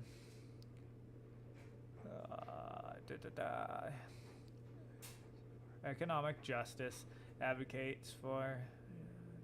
This just seems really weird. So it wants globalization, but also wants nations to stay the same, but also doesn't want them to trade with each other. So it probably thinks that people can go to any place that they want to, but it doesn't believe that we should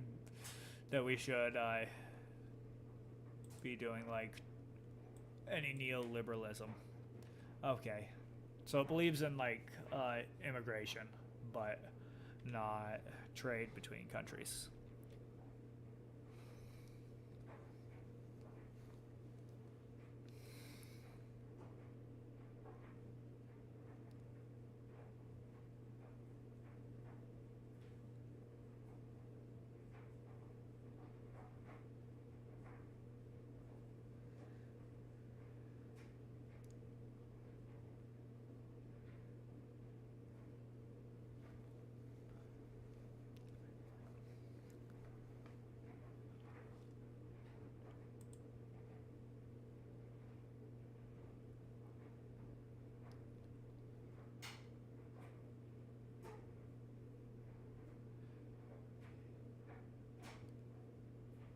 Deep ecology.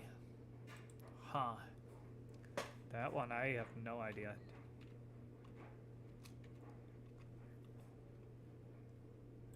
Ecology. I don't even know what I would even think that this one is. I mean, I assume that it's environmental, but I don't. Is a philosophy that believes that all species are equal. Oh, okay. Are equally important aspects of the world ecology and should be treated as equals. He is typically economically and culturally left, but his principles aspects with his extreme environmentalism. Okay.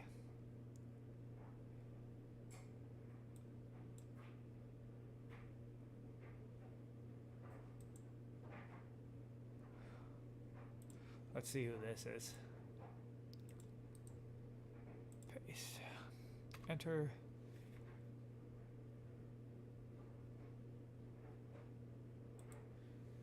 It's a Norwegian philosopher who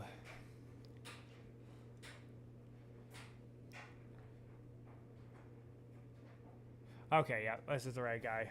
Important intellectual that inspired figures with the environmental movement, late 20th century, and a prolific writer on many other philosophical issues. Nessus? I don't know how to pronounce his name.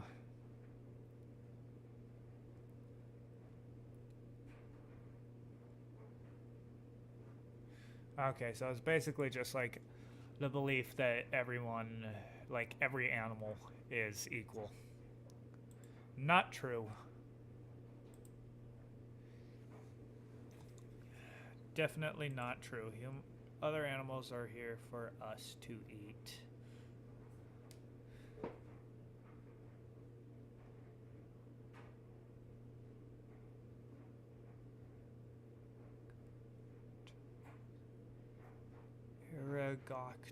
Ortorcy. I don't know.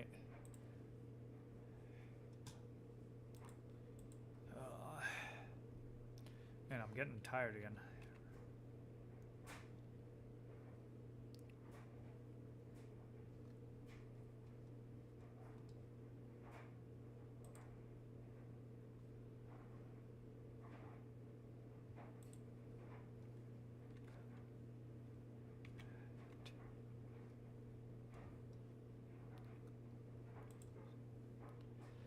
Agrotocracy.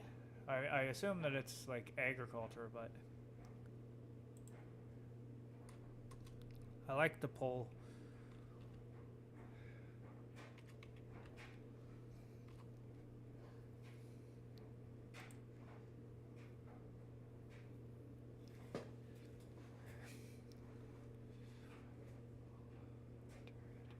Agrotocracy, explicitly rule of the proletariat, is an ideology where the working class workers or the proletariat are capable of ruling a society. Like most left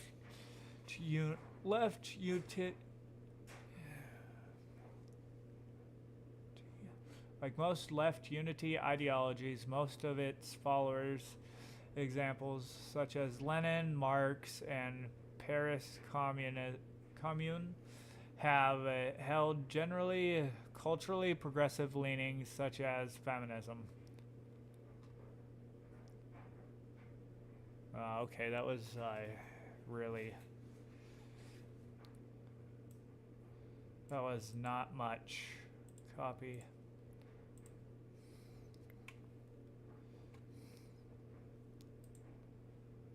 Paste.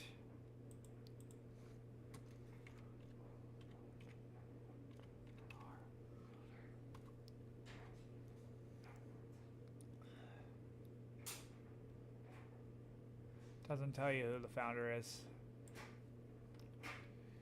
Okay, so it's just like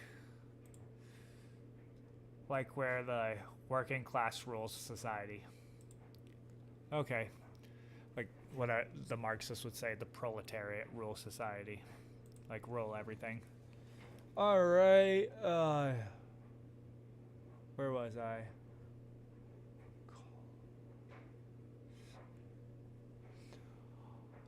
Colocariacy? Colocariacy. I'm gonna have to look up how to pronounce that one.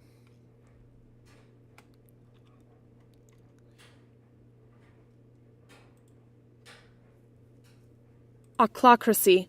Ochlocracy. Government by mob. Mob rule. Ochlocracy is where the mob rules.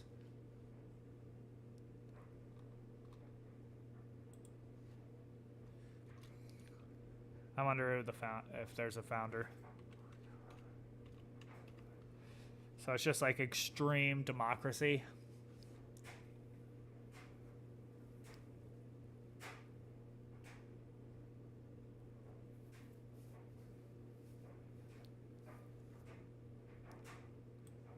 Let's look up the poll.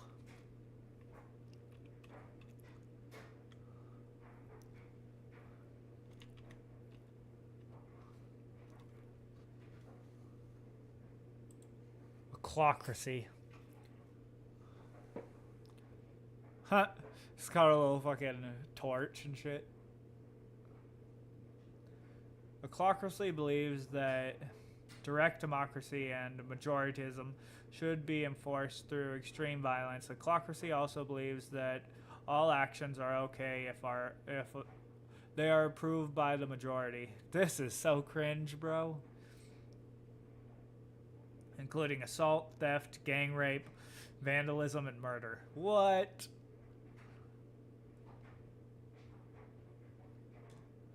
Polybius to describe a corrupt version of popular rule.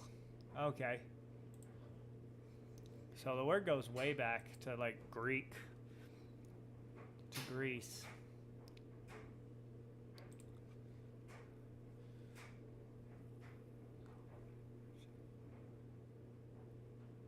Posadamus.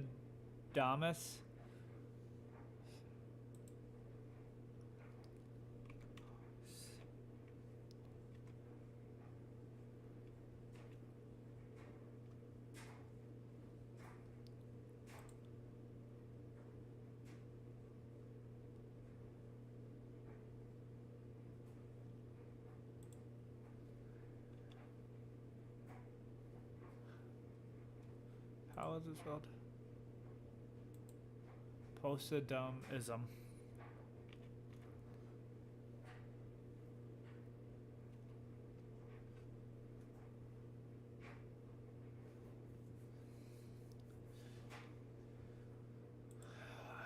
Fourth International Posidonist.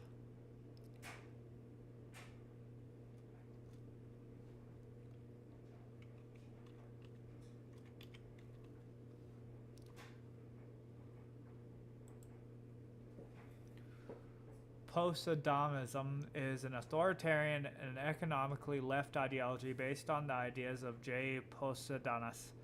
He's the crazy cousin of the leftist family and holds very unorthodox views. He holds the belief that socialism can only be achieved by the collapse of society after a oh shit, I've heard about this one. Yeah, this is the one where he thinks that we can only have a socialist society after you get nuked. Yeah, he also believes that socialist alien civilizations with advanced technology exist and will help humanity rebuild Earth into a utopia after a nuclear collapse, and that humans can communicate with dolphins and probably other animals too, saying that work in the areas would lead to the harmonization of human relations with nature. What? So this guy's just like almost schizophrenic. Other beliefs he holds includes a fever over water breathing and the belief that humans will ultimately end up reproducing asexually like amoebas. What? Curing what? Very many Postmodernists argue against the latter. Okay, so the main belief is that the only way to socialism is through a nuclear war. That's fucking crazy, bro.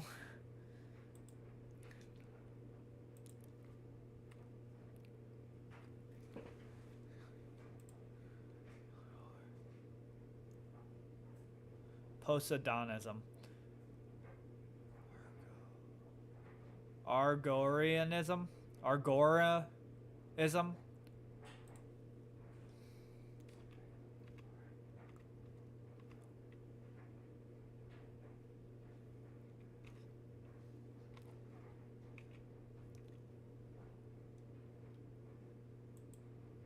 Agorism.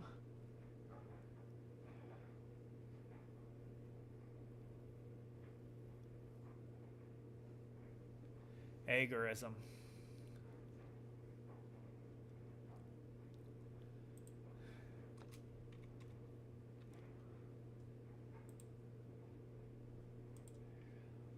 I feel like we already had one that was like this. So it's anarchism.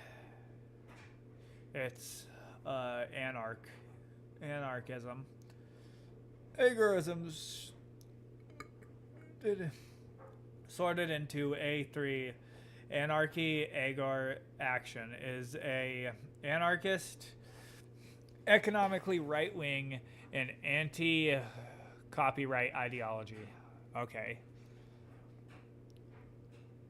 Agorism as a political ideology is more about the means than the ends. It is in short, states that the best way to achieve free society is peaceful through the unionization of black and gray markets. Oh, so it wants to get black and so no red markets like murder and stuff like that, but like black and gray markets that are illegal but not like not like that you can't be killing people. Like hitmen would not be part of this. Okay.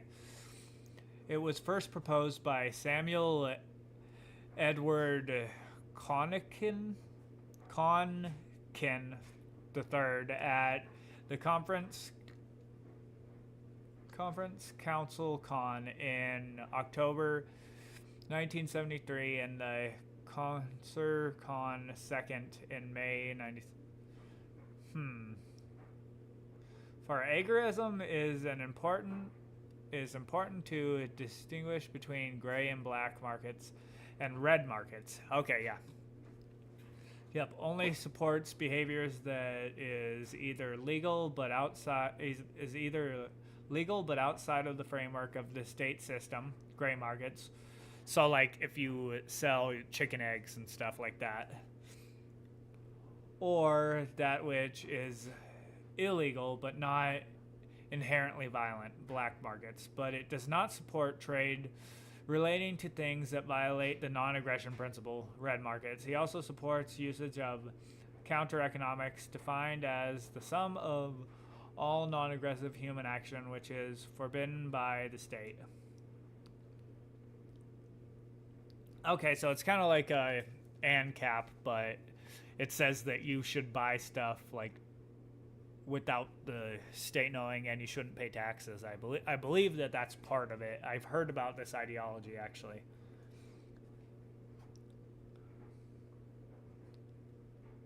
Yeah.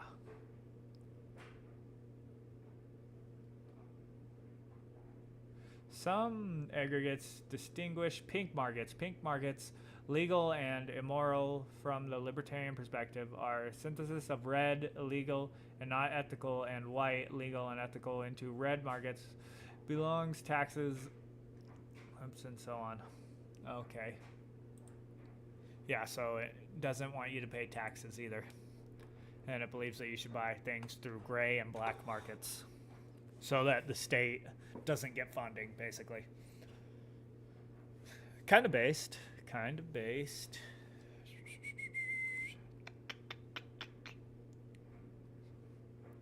Oh, now we're on to...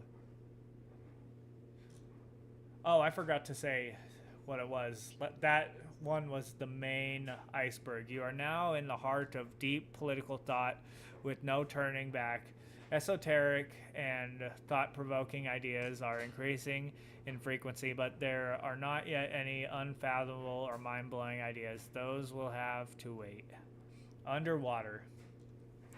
Okay. You are still attached to the iceberg, but a finger... Oh, you are still attached to the iceberg by a finger. The great unknown below is laughing at you, begging you to come towards it. Your insanity escalates as your finger slips. Okay. FALGSC.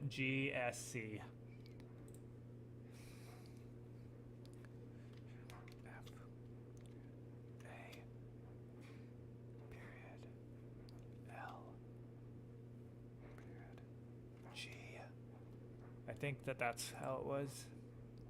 FALGSC. S. C.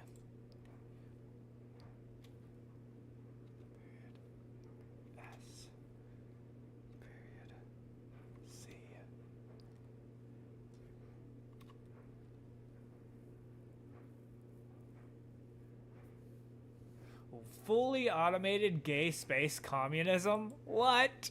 This is... This is like that movie Gay Niggers from Outer Space.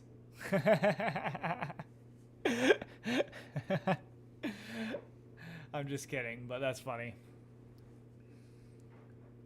For short, is impossible, a left transhumanist ideology focused on achieving a world in which automation has created a post-Socrates communist society where homosexuality is considered normal and is even encouraged, and space travel is commonplace. It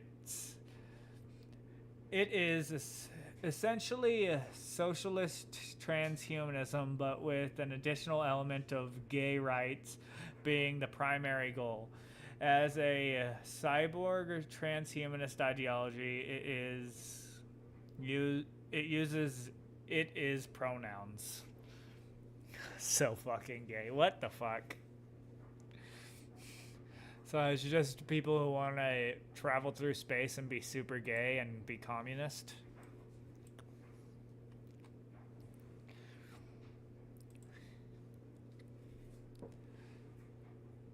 Kahanism.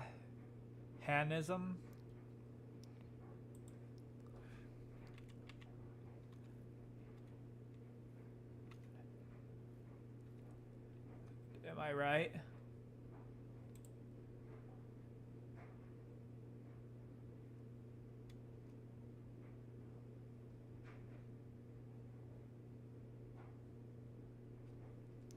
Rabbi Meir Kahan, founder of Okay, so then let's go. I just like the looks of the pole ball. Well, why is it square, bro? It ain't even a ball. Oh, because of this. Okay, I get it. Kahanism is a religious, authoritarian, culturally, and economically far-right ideology. He is based on the thoughts of Rabbi Meir Kahan.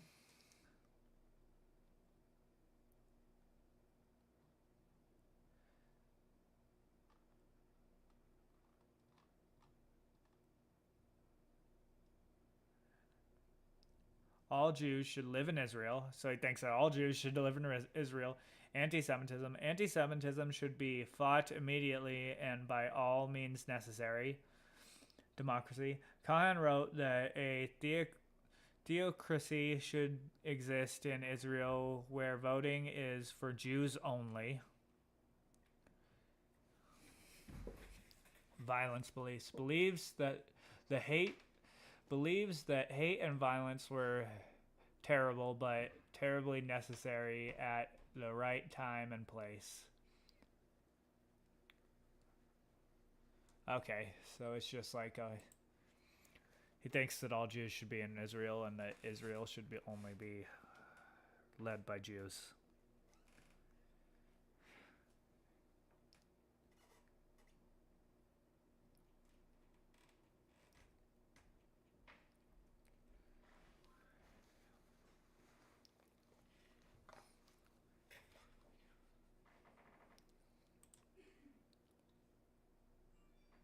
Where am I?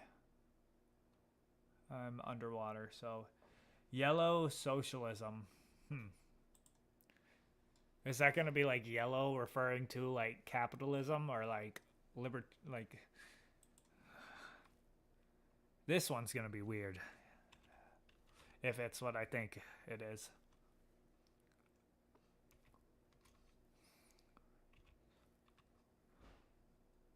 This one's not gonna make any fucking sense.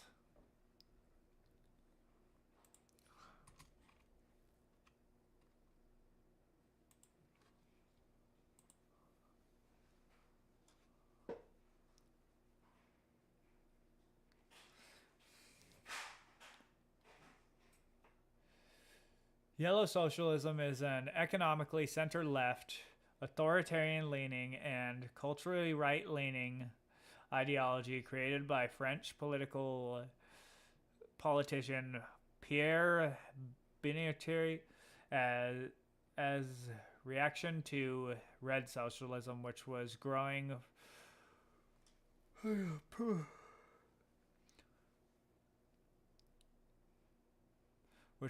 prominent in Europe during the late 19th century. This form of socialism is characterized by union workers with groups of businesses, with workers having a great profit through negotiation between union and business groups, all of which would operate under a strong authoritarian government. Okay. Not as crazy as I thought it was going to be, honestly.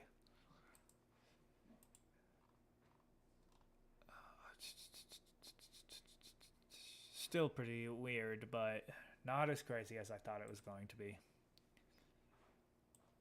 I could actually see that, like, being something that people would think could happen.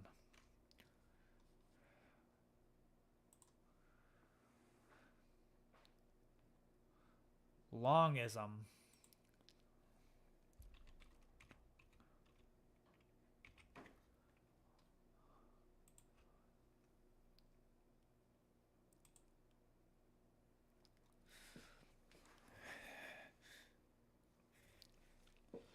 Longism is an economically center-left, culturally conservative, nationalist, and statist ideology. Longism, named Longism's name, ideology, and personality are based on Huey Long, governor and senator of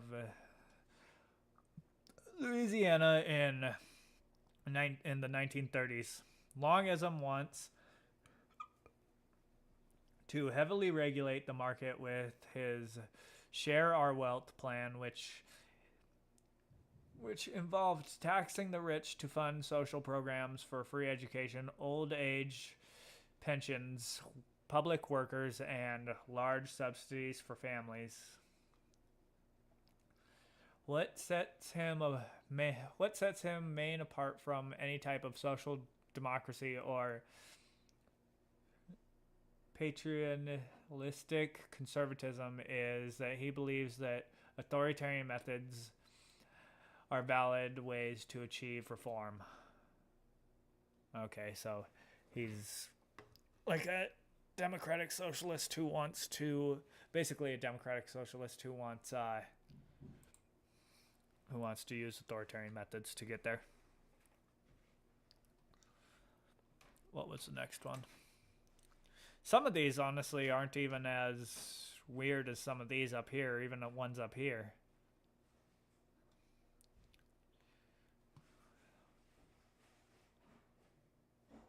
Exponentialism.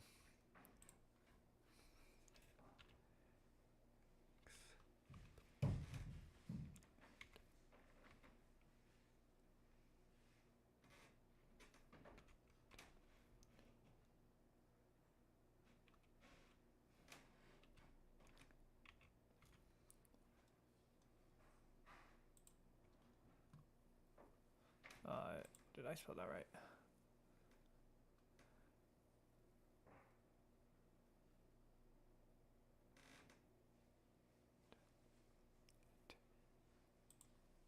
Exponentism.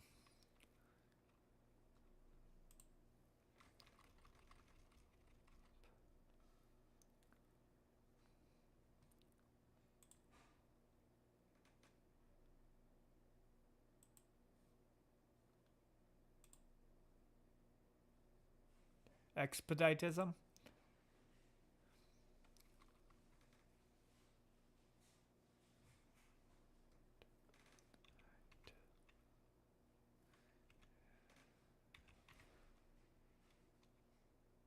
So is it where, like, I wonder if this is going to be really,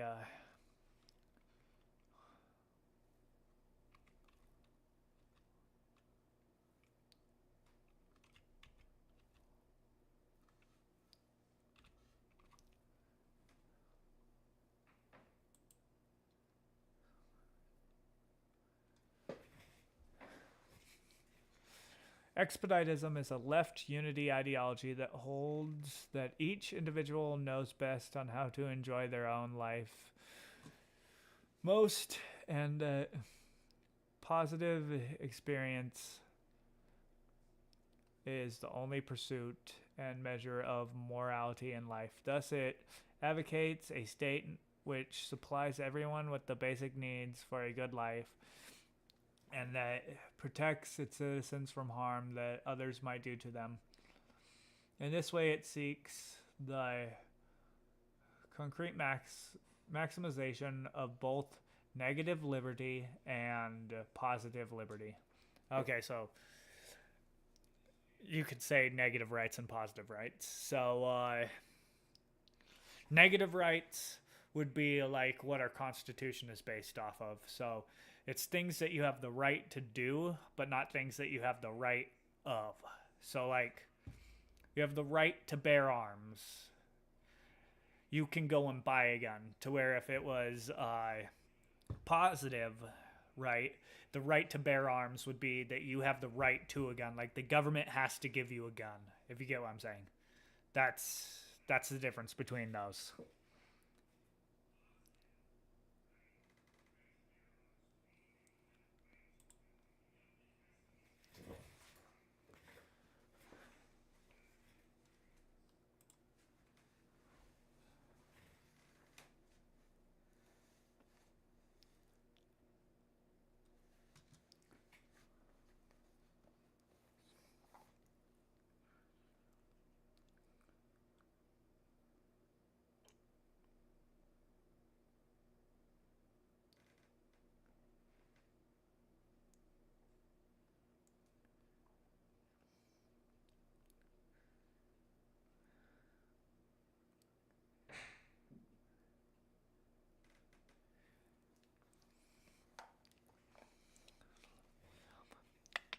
Where was I?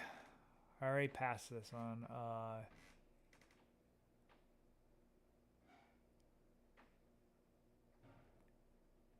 Barracks communism.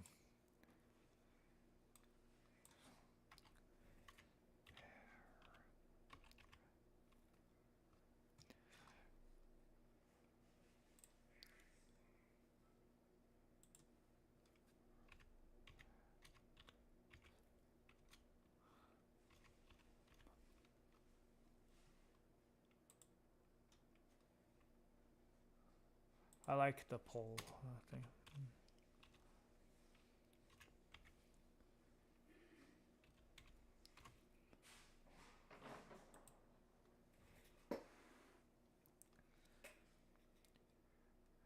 Barracks communism is the authoritarian left and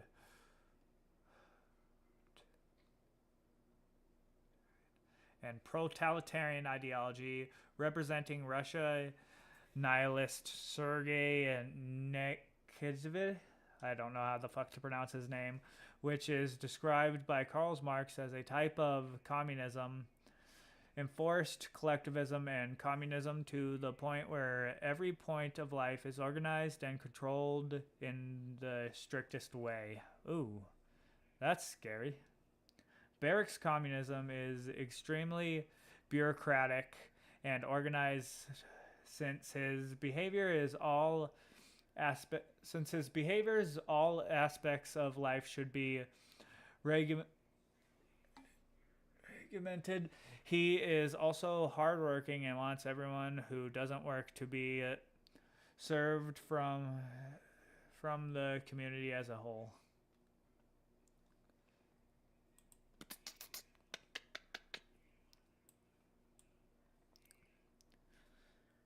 Okay, so that's just like really extreme communism.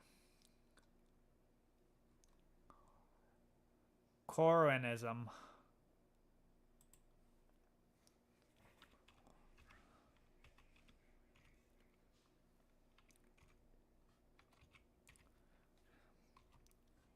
Coronism.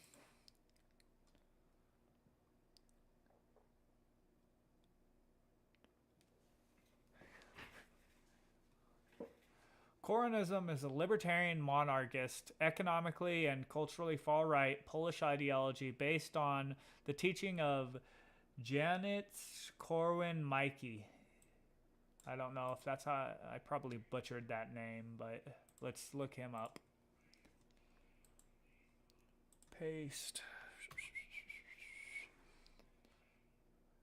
Member of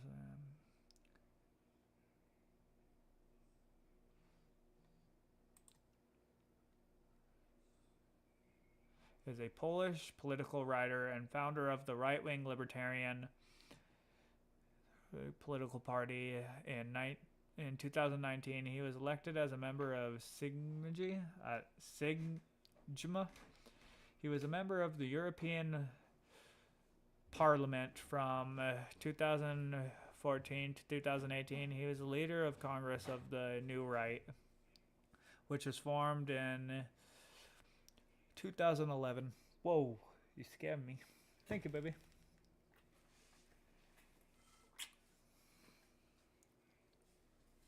I love you. Isaac's coming over right now. Right now? Yeah. You want to see something cool? Sure. I guess it's not that cool, but I figured this out yesterday. I just With opened up a this, little package of Ritz and fucking- I can go like this. Watch. Watch. So I can go back and forward in my things by just pressing this button on the side. Nice. That's cool. Yeah. Corwinism. Some of these ideologies aren't even as crazy as the ones that were on the upper side. Oh, really? Yeah. Mm-hmm. You better eat your snack before I eat it all. Before what? You eat them all? Mm-hmm.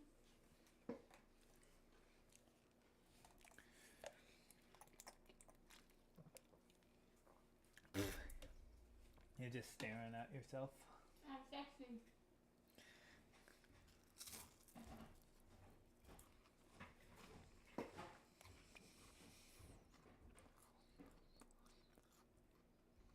priorities.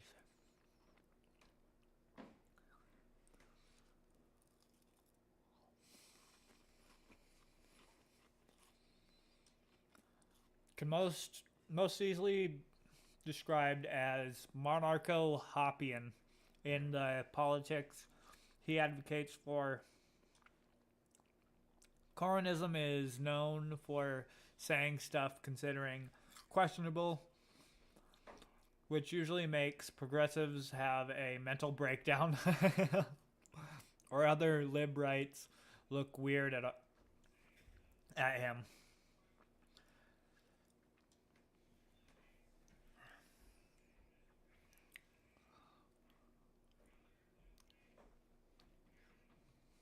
Some of these policies include rebuilding the culture and traditions of Latin civilization, implementation of the eternal human aspiration for freedom, respect for private property, decreasing the overall role of the state, strengthening the role of the family, and creating favorable conditions for its development, etc. This ideology is mainly represented in colonization of Renwalds of the Republic, or simply Colonist Party, a mainly paleo-libertarian and minicrist party with anarcho-capitalism. I don't know what that is. The minicrist. Minicrist is a political ideology which seeks to establish a form of government in which states interferation is a minimal as possible. Oh, okay. While still maintaining the broadly functional society of which general standards of functionality vary from person to person. This form of governance is called mini-anarchy, I guess. Mini-anarchy or night watchman state. Okay.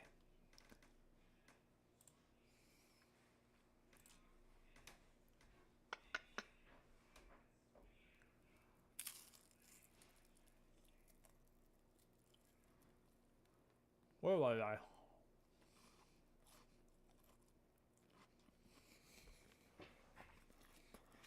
Frankfurt Socialism. So that would probably be like the Frankfurt School of Economics, and then which is socialist.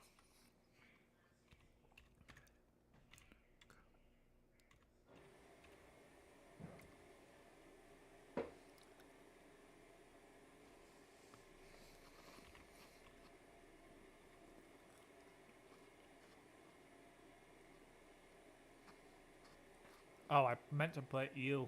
I don't know why I put R.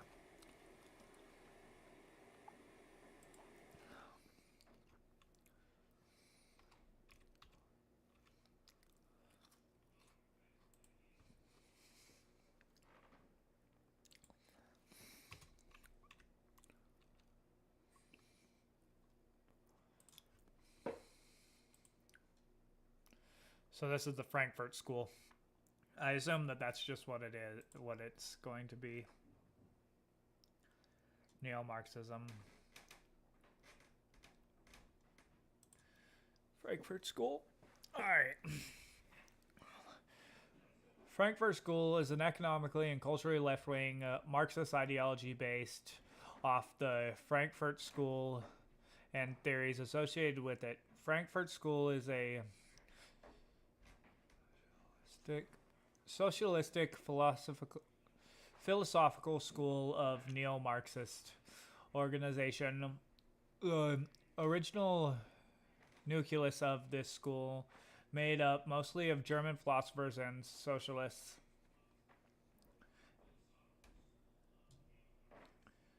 Emerging in 1923, the environment of the newborn institution, yeah. So it's just it's just the thought of the Frankfurt School.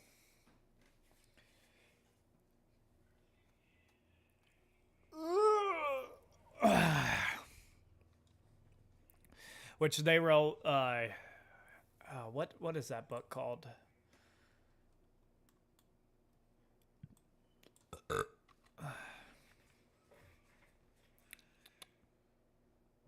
Something authoritarian.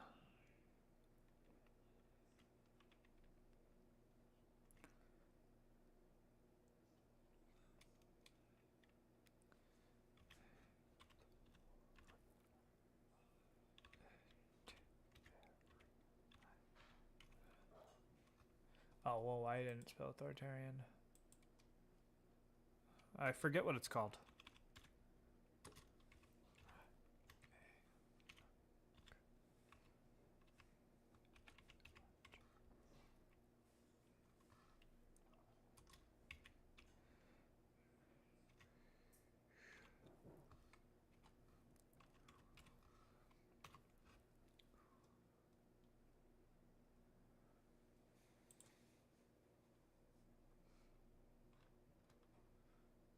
That's not it. That's not the one that I'm thinking of. But they also wrote this one.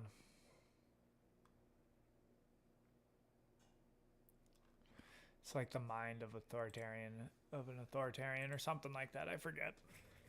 Anyways, it doesn't matter.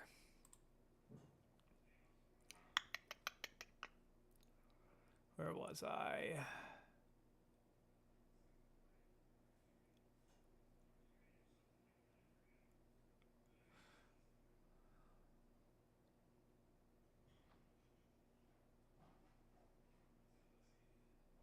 Holy crap, did I skip all these?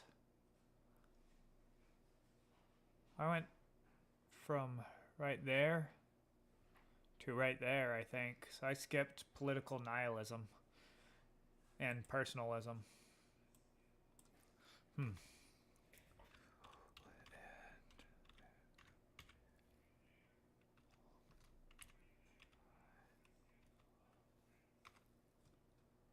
Political nihilism. I assume that it's just nihilism, but I don't know.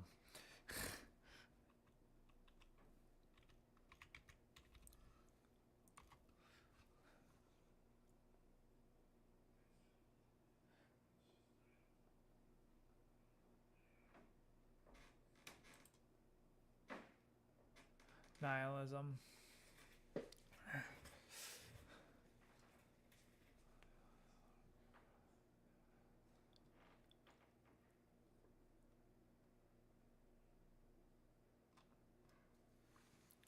Doesn't have one.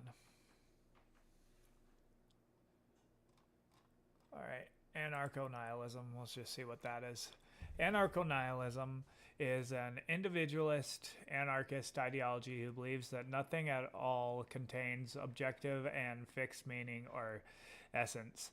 And as such, society, humanism, and state morals, truth, and dogmas have no basis at all and should be rejected. They see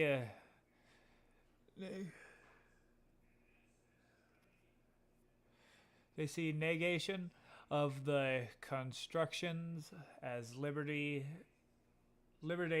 from them. He sees government, family, and laws as false constructs that have no real reason to govern the life of the individual, and thinks that the individual should reject false restraints influenced by the Russian nihilist movement. He sees extreme violence towards social constructs and authorities as a valid way to bring about political change. So he's just like an anarchist who doesn't believe in anything. He thinks that everything should just be, it's kind of like egoism, honestly. Except for like with the belief that nothing matters.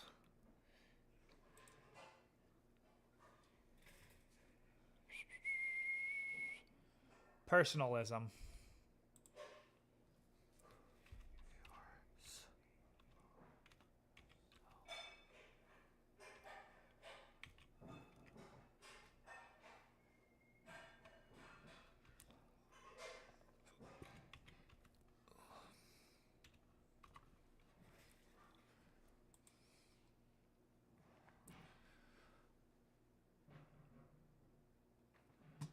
Personalism is a libertarian, anti-collectivist, culturally variable ideology that bases its philosophy in volunteerism. Yeah, we already read that. Anarchism and ego capitalism. I don't know what ego capitalism is. Oh, it's not valid. Darn. Personalism believes that for any society to work, the will from the individual must be placed first before collective. It believes that any society able of maintaining individual happiness will be inherently parasitical for the same individual, and only voluntary unions and individuals will be successful in achieving individual happiness. Personalism is against all collectivist ideologies such as communism, since they put the will of the collective above the individual happiness, and beliefs that the reason why communism will always lead to bloodthirsty genocides, since the mob will always want to limit individual freedoms and kill anyone who doesn't fit the community standards. Yeah, so it's just like a hardcore libertarian thought.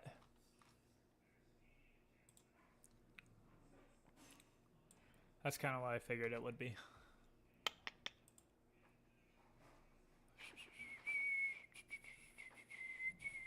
Where am I? Personalism. Babojivism. Babojivism? I don't fucking know how to...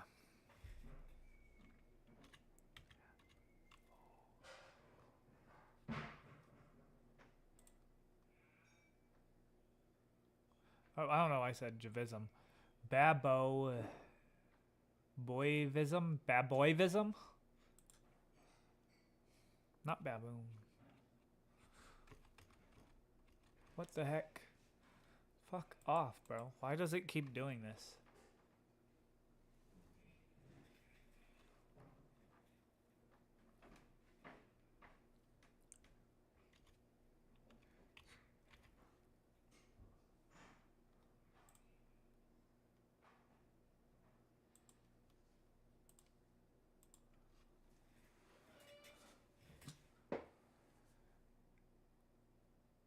Babovism is a far-left, culturally progressive ideology considered by many to be the first revolutionary communist in history. It strives for the creation of full egalitarian systems without private property, and became a circular foundation of Marxism. Okay, so this was before Marx. History dates back to the later years of the First French Republic. After far left, I figured that it was like if it was one of the first, I figured that it was probably during like the French Revolution and stuff.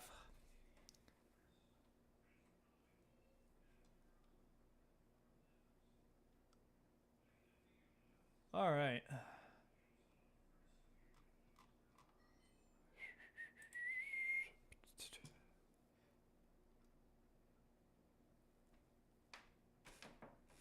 Let's see who the founder is.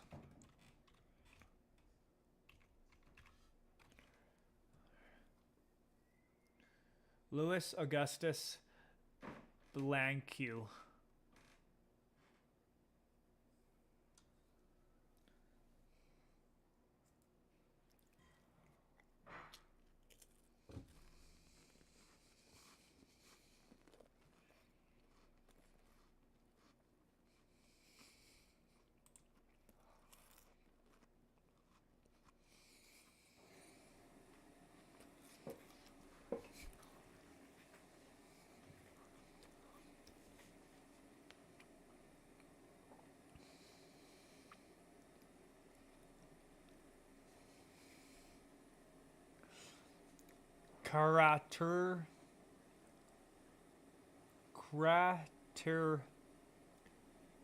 Craterism.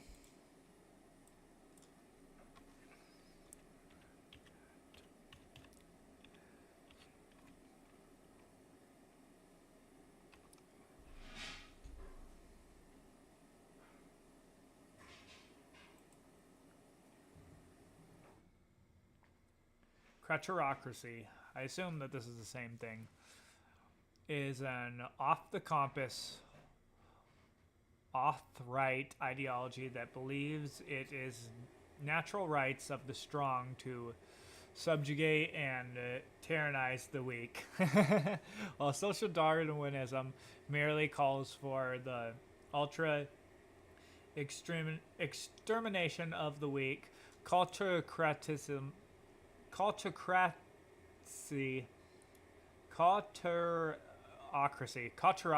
calls for their complete subjugation. The only hope for the weak of achieving an even tolerable existence is to ascend the ranks of ranks via brute strength or manipulation, such as Crotocracy is highly comparable to increasingly extreme physical forms of oligarchy. Okay. So it just is like might makes right, basically.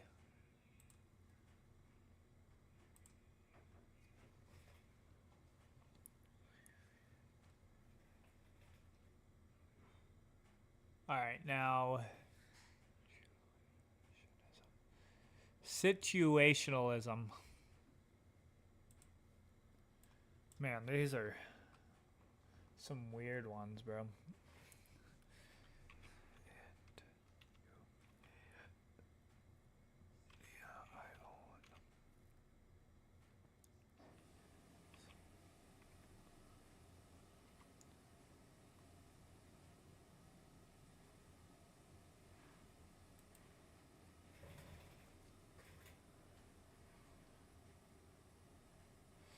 Situationalism is an economically left and very libertarian ideology and psychophic.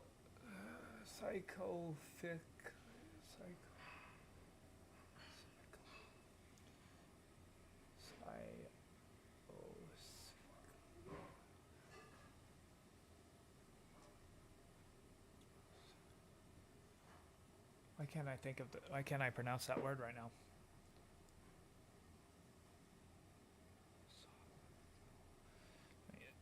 Why can't I think of the word right now? Why can't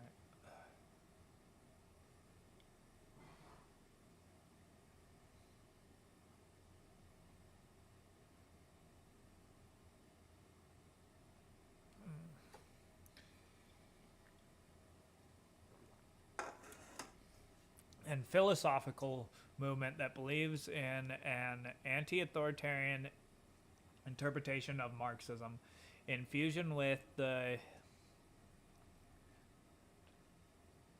avant-garde art movement.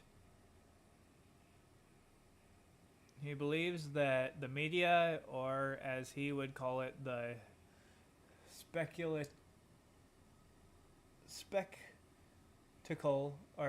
spectacle, is a manifestation of commodity fetishism rampant in today's society. In the late 1950s,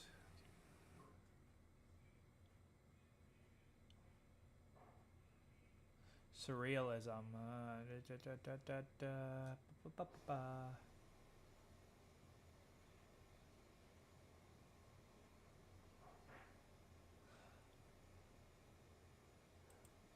Okay, so he doesn't really like capitalism, but he likes like everyone being able to do what they want to do, I guess.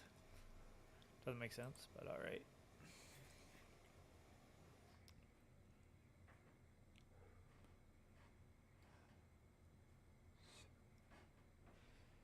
Physiocracy.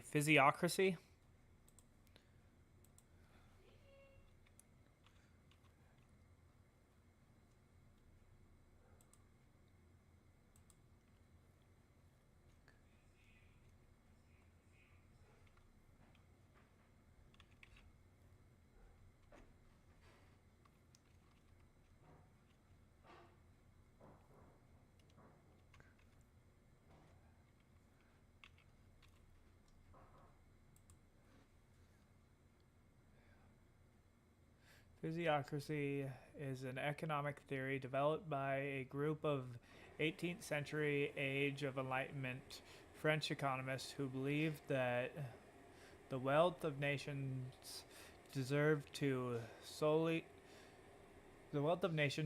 solely from the value of land, agriculture, or land development that agriculture products.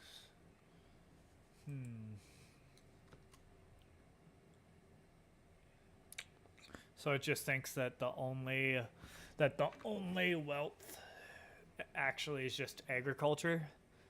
That's kind of weird.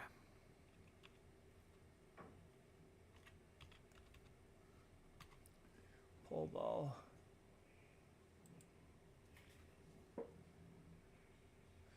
Physiocracy is an economically center-right ideology which is the child of Enlightenment thought and agorism. Physiology believes that the wealth of nations stems primarily from land, agriculture, and development and agricultural labor. This made them have an important emphasis on productive work as the source of national wealth, which puts him at odds with mercantilism, who forces on rulers wealth accumulation of gold or the balance of trade. Okay, so it basically just believes that you should try to create a culture of like agriculture.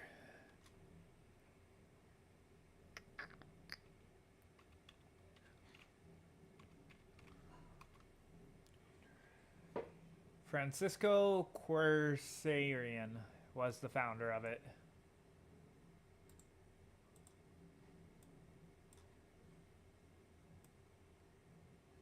Quercene?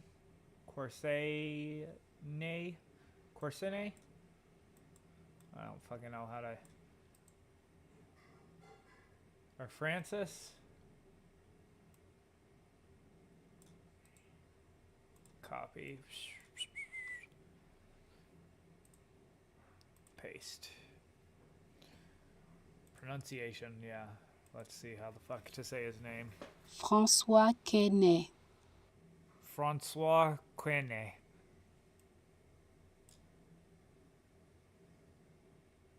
François Quesnay. François Quesnay. François Quesnay. François Quesnay.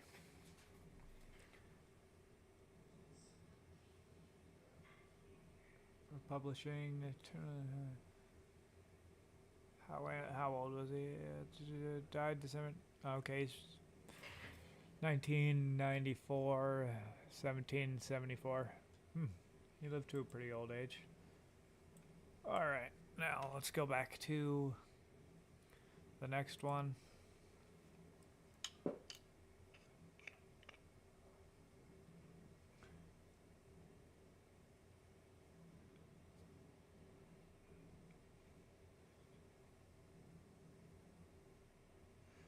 Vandalism?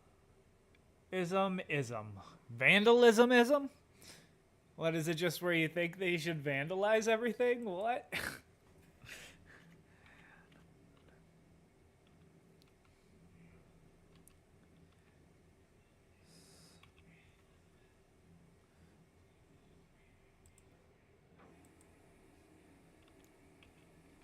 Vandalismism.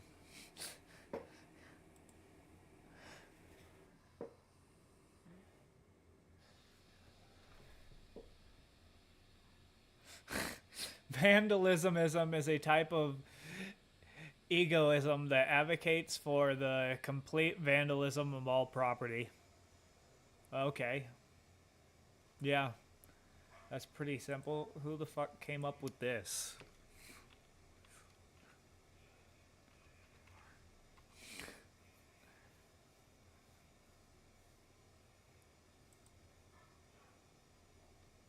I don't know.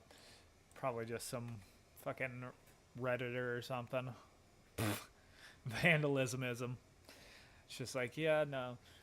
We believe that everyone should do whatever they feel like, whenever they feel like, and we think that whatever people feel like doing all the time is vandalizing other people's shit.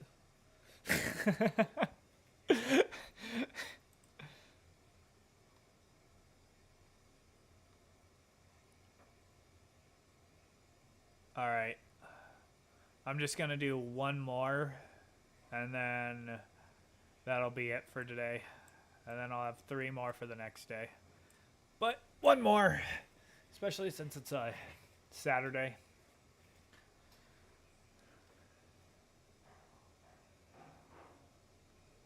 Neoludism.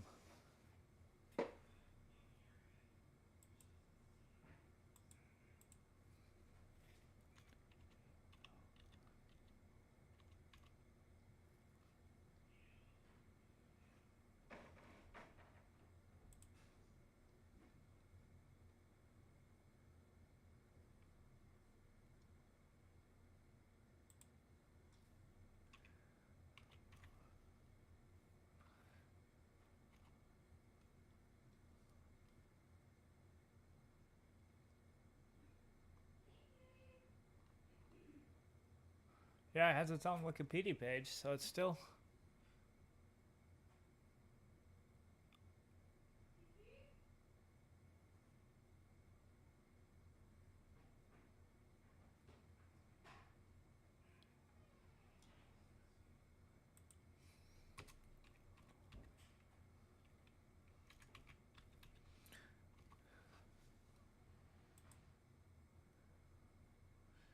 Neoludism, sometimes called Charism,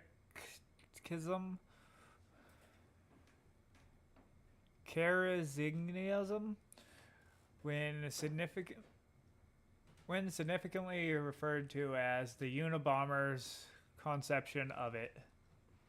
Oh! Ted Kaczynski. Oh, Kaczynskiism. Okay, I don't know why the fuck I butchered that when I was reading it. Kaczynskiism. Okay, based, probably pretty based. When significantly referred to as the Unabomber's conception of it, is an ideology that rejects techno-industrial society and technology, and believes that the Industrial Revolution is and its consequences have been a disaster for the human race, seeking to return to an agrarian form of life, and pre-industrial technology would live more like the Amish do, and the tribal lifestyle that anarcho-primitivism promotes. Yeah, I actually have Ted Kaczynski's book right here, and that's right here where they say this: the Industrial Revolution and its consequences have been a disaster for the human race. I think that's the first sentence that he writes in the book. Yep, it is. It's right in the introduction. The Industrial Revolution and its consequences have been a disaster for the human race. That's funny.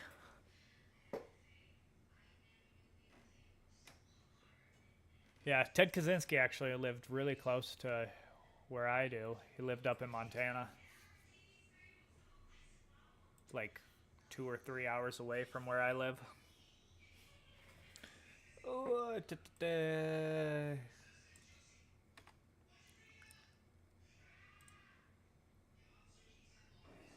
Well, he moved up there. He wasn't born there. I think he was born in like Chicago or something.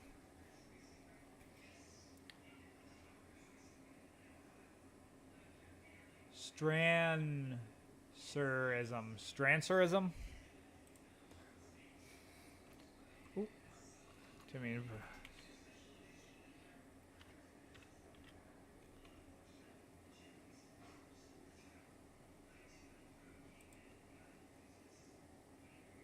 oh, okay. So it's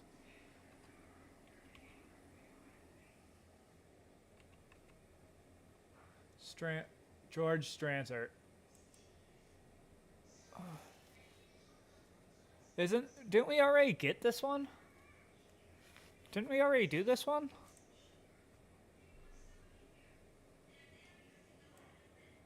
I swear we already did this one.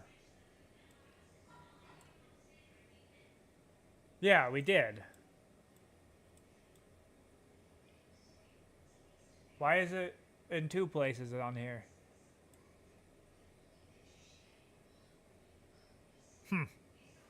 Okay, well, since we already did that one, we don't have to do it again. Advertationism.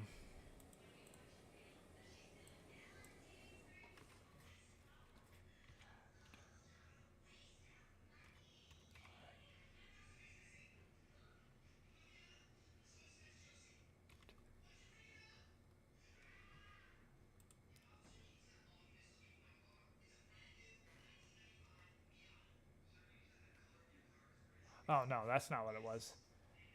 Advaritation.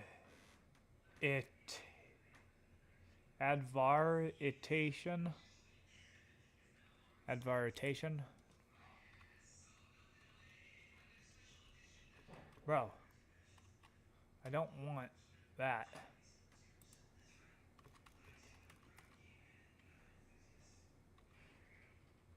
How the hell do you spell it?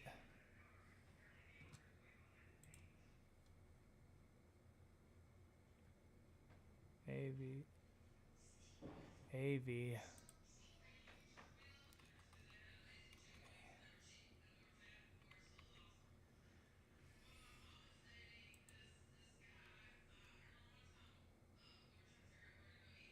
A-V-A-R-I-T.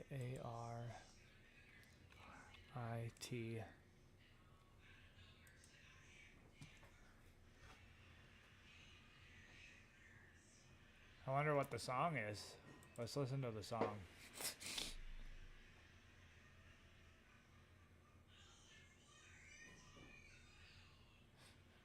No, let's not listen to the song. It probably is copyrighted.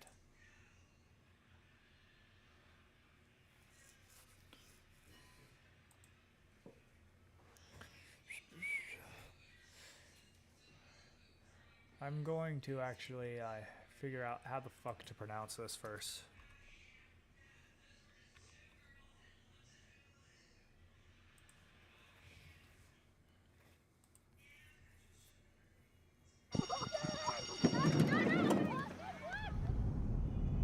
No, not that.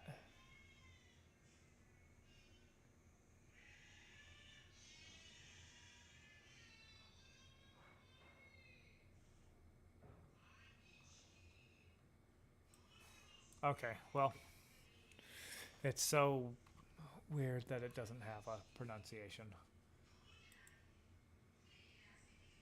Formerly known as ego-Darwinism, okay, is off the compass libertarian right-wing ideology that believes that an individual should be able to do anything they desire, resulting in the strong individuals rising to the top and killing off those that are weaker. Ideology combines both ideas of anarcho-egoism and social Darwinism, which coincidentally are features of people with antisocial disorder called psychopathy or sociopathy. They share with egoism, sense of self-worth, irresponsibility, and lack of long-term goals. Plus, they share with social Darwinism beliefs that success in life can only be achieved at the experience of others. Failure. Oh, the experience of others' failures of others in their own fault. At their own fault. That's crazy. So they just think that them fucking up people is awesome. That's funny.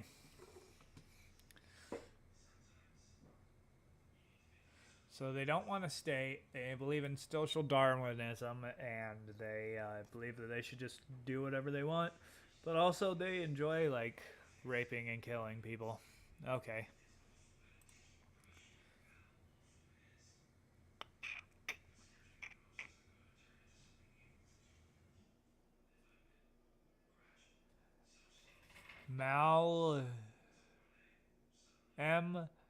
Landoronism? Melanderism? I don't know. Mandelarism?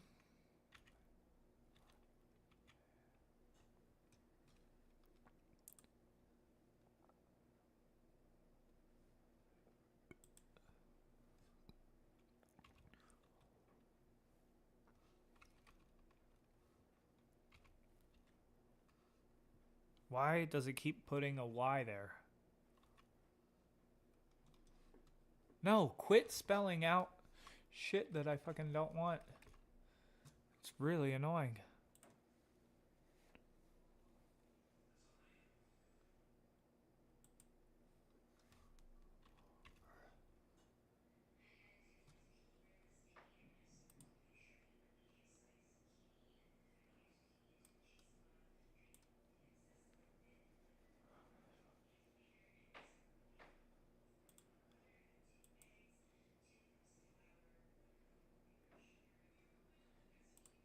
Let's figure out how the fuck to pronounce this first. That way.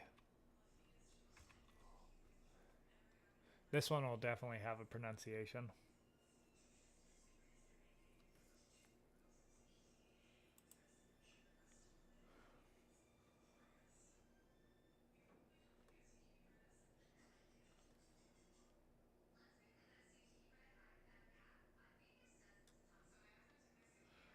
English Australian pronunciation. Mladorossi. What? Mradrossi?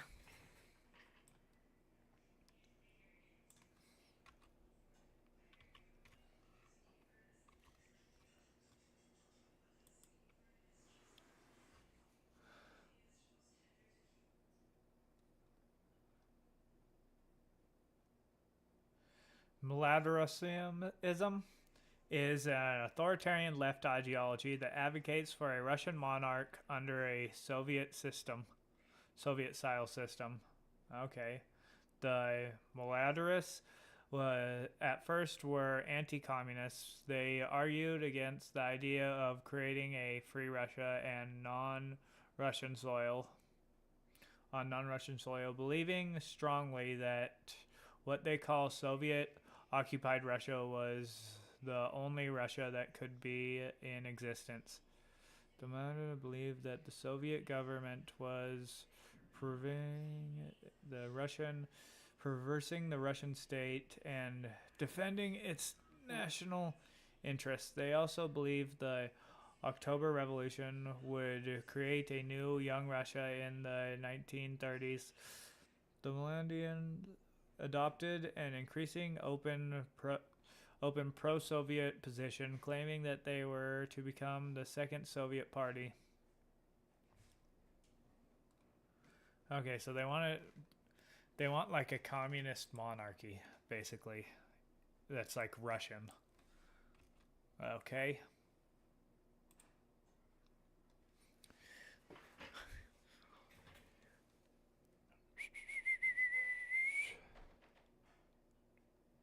Counter-Enlightenment.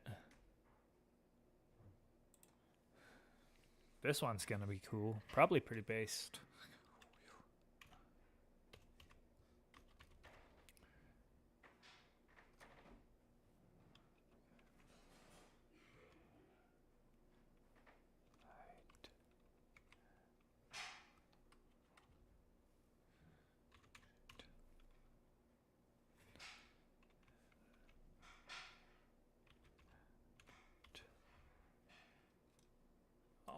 I put enlightenment.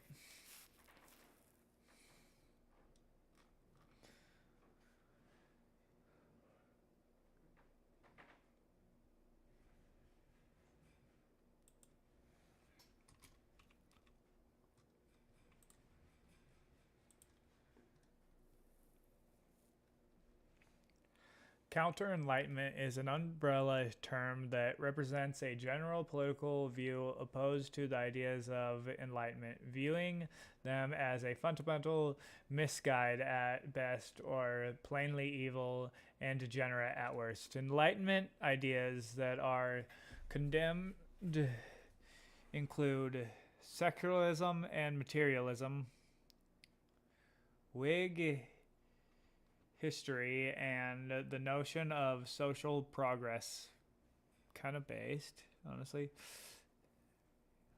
egalitarianism, and blank slate theory. So that the blank slate theory is actually a John Locke.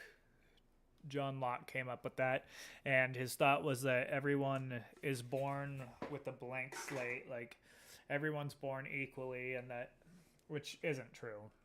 Everyone isn't born equally.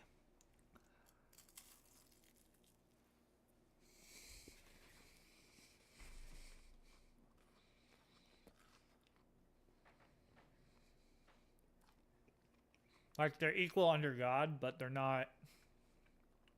Like, there's people who, like, I can't dunk a basketball, and there's a lot of people who just could dunk a basketball in high school, you know? There's people who are born with the higher IQ than other people.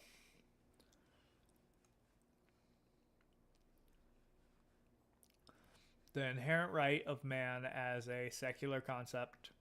Negative freedom. See, I do believe in negative freedoms. I already explained what negative freedoms were before. I usually hear them as called negative rights, but being the absence of external being the absence of external constraints on personal decision making. Nationalism. Oh, it's against. That's weird that it's against all those things and also against nationalism, which may be considered a secular religion to supplement actual religion. Oh, okay, I get why now. I had to read further. Popular sovereignty, humanism, which is viewed to be incapable with many religions. So this is just like religious people going against a lot of Enlightenment ideas, kind of based.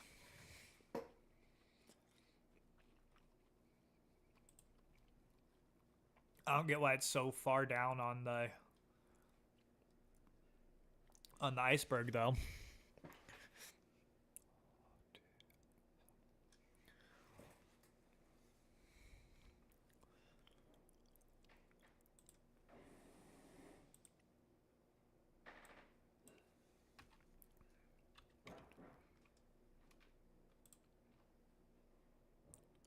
Odalism? Bro. No.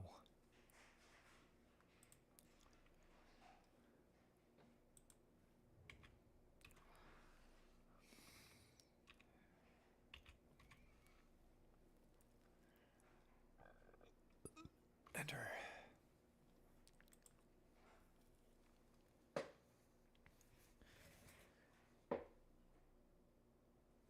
Okay. Odalism is economically ill-defined. Although third position opposes both Marxism and capitalism, anti-statism, although does not like to be referred to as anarchist, primitivist, tribalist, neo-pagan, and culturally far-right ideologies.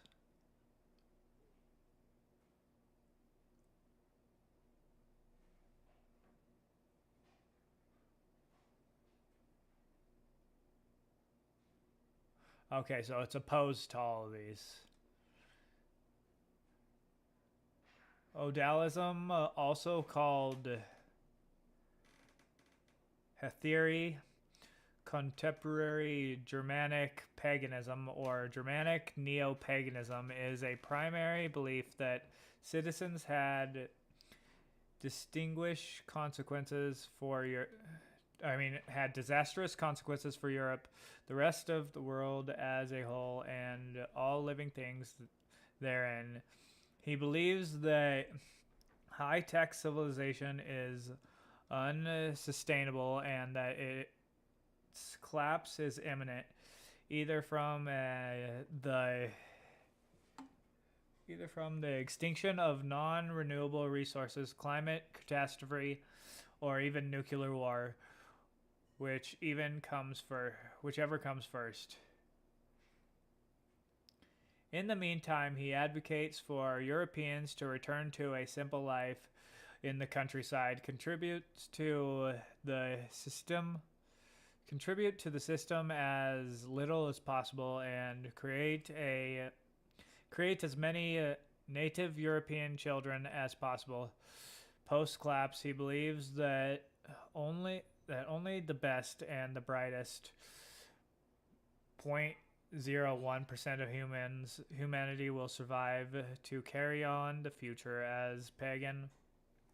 Idealism also believes that race is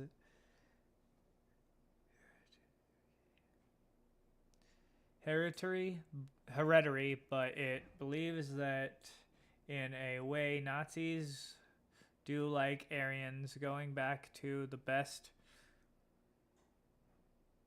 so it believes that Aryans are the best 0.01% of people, but it doesn't believe in Nazism. It's probably like a thought that some people had back after World War II, because it opposes all of these ideas, which were like a lot of the shit that caused, which were like a lot of the things in World War II. And it's just like a reaction to World War II, basically.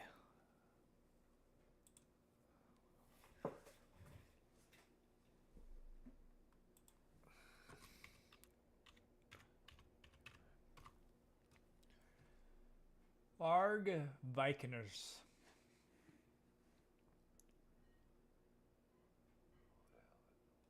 Oh, Odalism. Oh, so it's supposed to be like Odin. Okay, that makes sense. Since it's like pagan. Okay.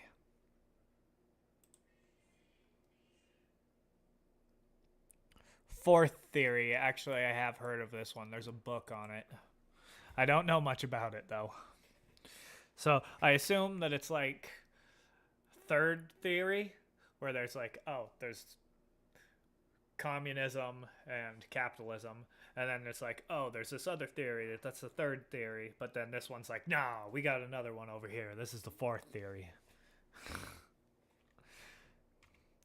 From what I have heard of it, the fourth political theory. Yeah, I meant to buy this book and read it just because it seemed kind of weird. I've heard a lot of people call it say that it was a fascist ideology, but I know nothing about it other than people saying that it's a fascist ideology.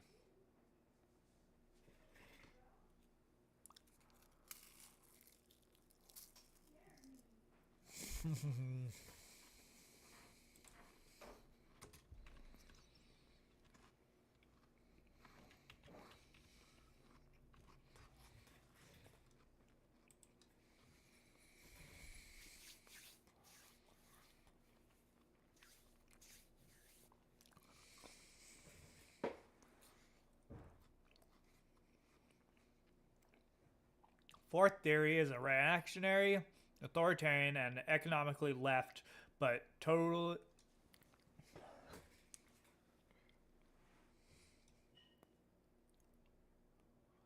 ideology that seeks to go beyond the three modern political theories: liberalism, communism, and fascism. Fourth theory demands that liberalism and its associated postmodernism have successfully defeated two major political opponents, Marxist-Leninism and fascism, and are currently destroying politics as a whole. So, therefore, it is necessary to combine liberalism with a fourth political theory inspired by fringe ideas from communist and fascist movements, but rejecting the orthodoxy of both of them. Fourth theory rejects the idea that the main subject of politics is one of the individual, class, or nation, but one of the Dasean, a concept of Heideggerian philosophy that roughly refers to the experience of being unique to humans. The fourth theory also wants and calls for a return to traditionalism and theology, theology because it seeks to return to a set of values that opposes those of the current liberal modernity. Alexander Dugin. Yeah, I think that's here. Alexander Dugin.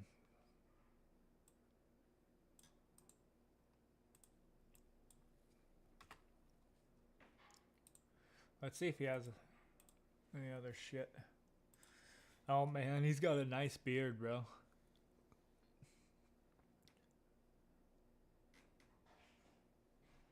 It's a far-right political philosopher. You know, nowadays when I hear people say that things are fascist, though, it's like, is it fascist? Because you guys be calling everything fascist, so I'm always pretty skeptical about that. Or like call them far-right. An anti-communist has been following the... Okay, so he was in Russia during the dissolution of the Soviet Union. Okay. Alexander Dugin. Let's go on to the next one.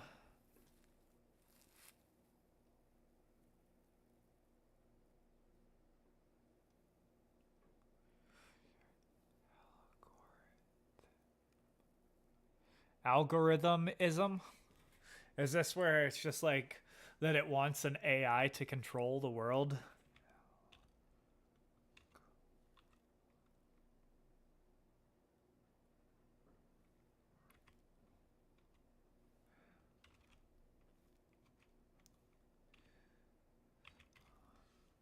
I assume that that's what it is.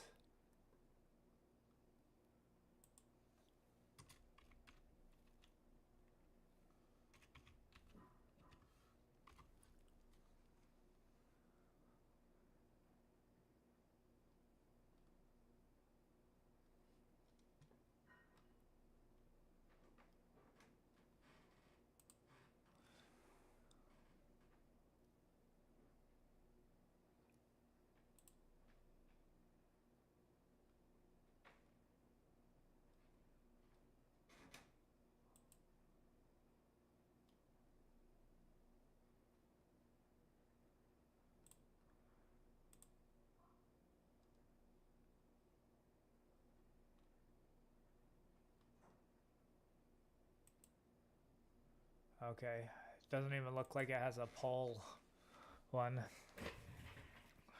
Holy crap. This is getting to where like we have to go onto like websites that are only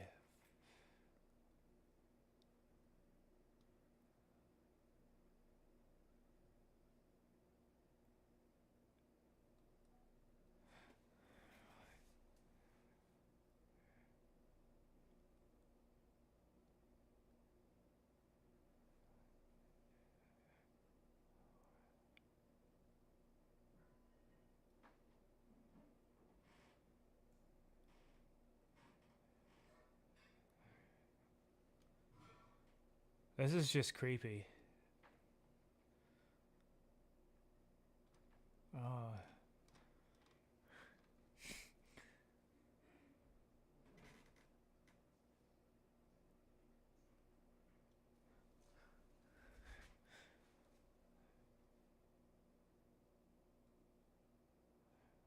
Greater than the sum of all human knowledge is it learn to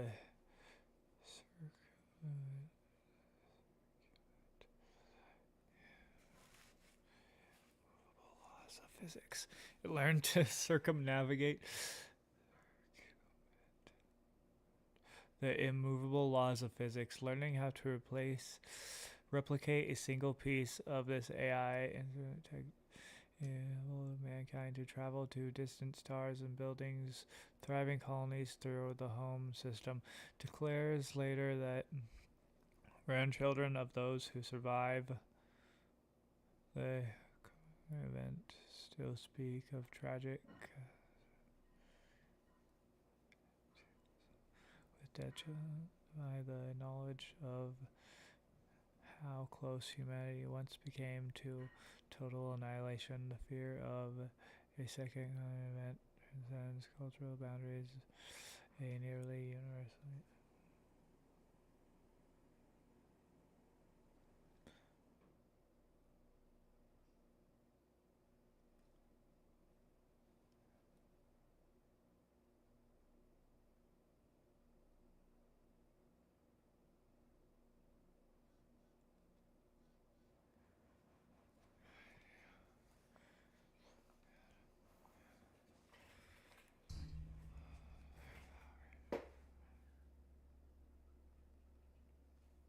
Bro, this is fucking crazy.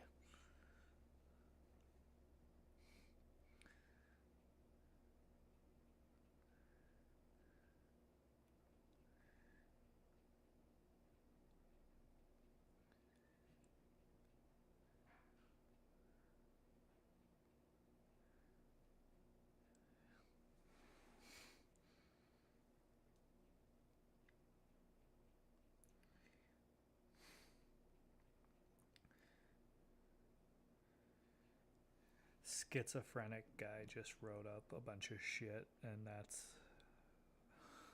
what people believe.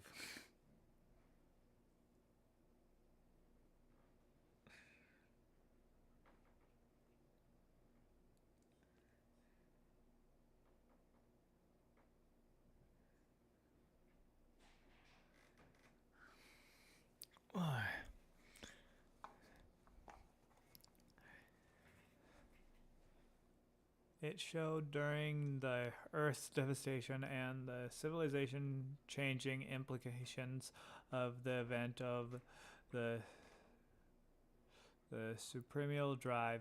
It should come as no great surprise that a small percentage of populace would view the circular event with more reverence than fear. The event's aftermath, numerous cults and radical security arose the world. Some view the event as an embodiment of God's judgment, a sin of end times, or a purification of the unclean. This group were meant with necessary disdain as one outside the Congress considered the reverence for a great tragedy in human history to be an unspeakable bad taste. Bro, what the fuck? This is like some schizoid guy just wrote this, bro. This is fucking crazy. Event cults were short-lived, though several persisted long into the area. Eventually, public outrage at the existence of these groups died down to quite distant tolerance. Over time, they lost cultural relevance and came to being through as nothing more than a fringe group of hateful, ignorant fools who posed no true threat to society.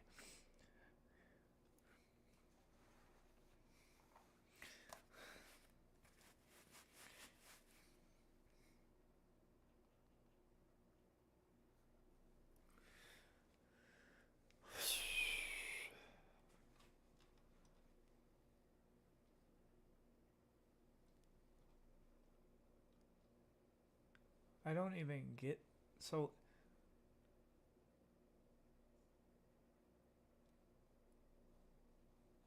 So they believe that this shit happened, or they believe that it's going to happen, and they're writing it as if it already did. I'm so confused.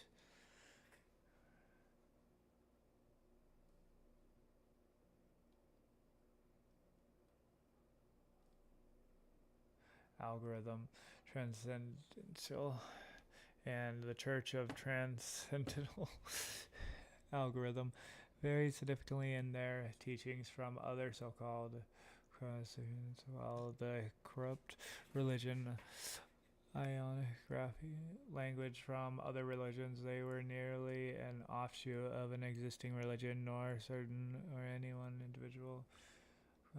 Bro. What?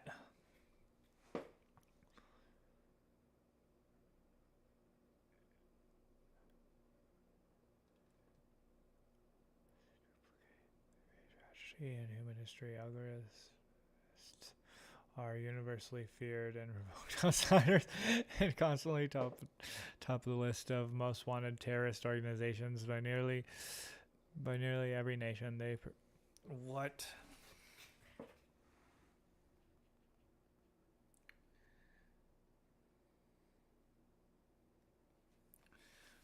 Oh.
I just went and blew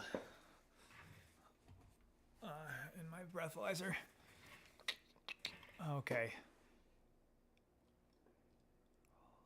To replace the great tragedy, to duplicate the great tragedy in human history, algorithmists are universally feared and reviled by outsiders and constantly top of the list of the most wanted terrorist organizations.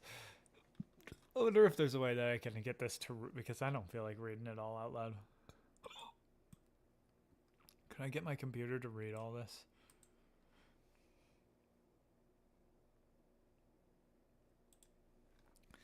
Okay, so it basically looks like this is a fucking crazy person who thinks that there was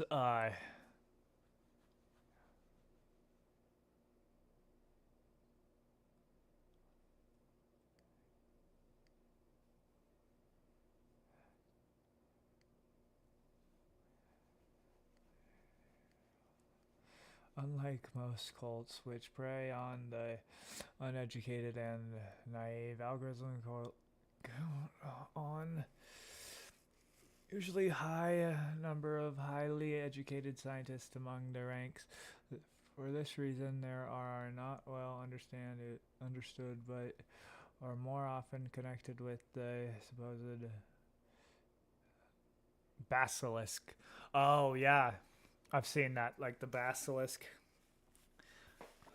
Okay, so these people believe in the basilisk. What's it called? What the fuck is it called? It's called the basilisk.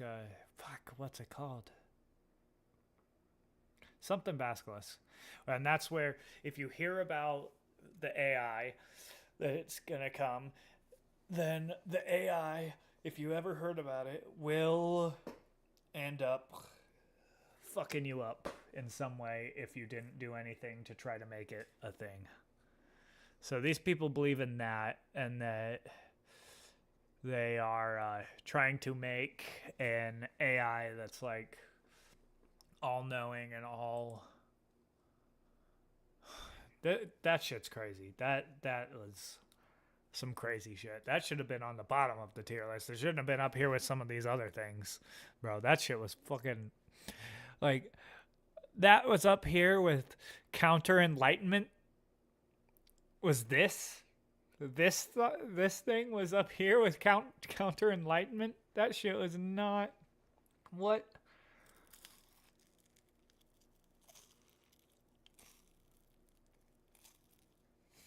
What the hell is meta-anarchism?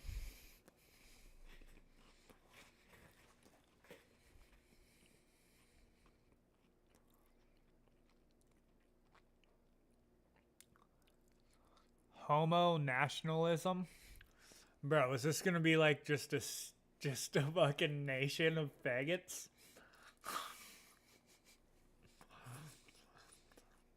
How would they reproduce, bro?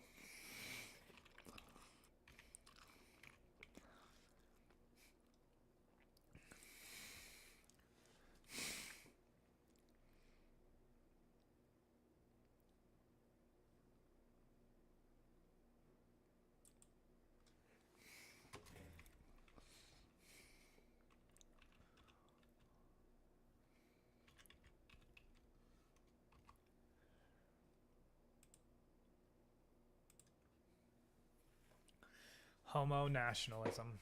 Homo nationalism is an idea which sees the capability between nationalism and homosexuality, or oftentimes LGBT in general. It essentially wants to combine a nationalist ideology with gay or LGBT rights and acceptance. Okay, so it's not just like a nation of faggots. It's fucking. It just wants a nation, like nationalism, but also with gay rights. Fucking gay. Homo-fascism.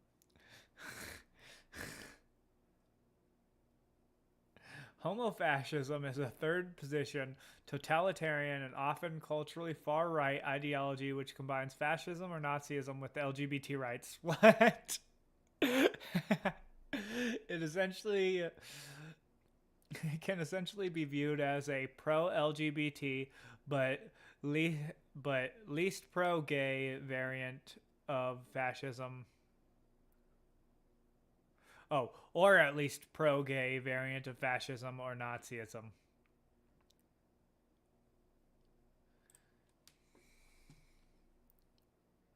I wonder if that's on here at all.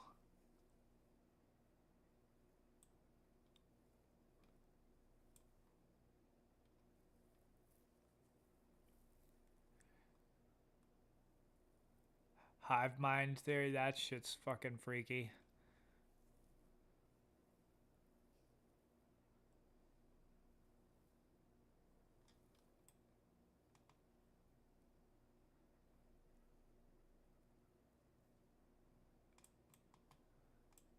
Biblically accurate angelism. What?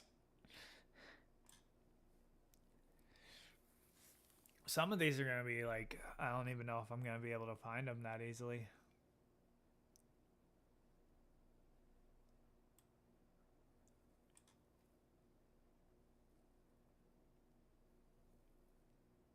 Okay, where was I?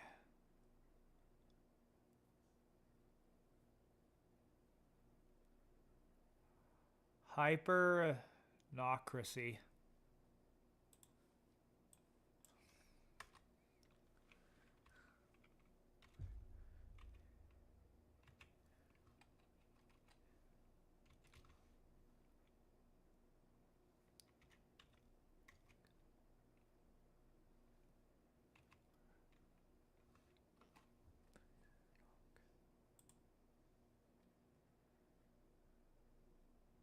Oh. It's with an I.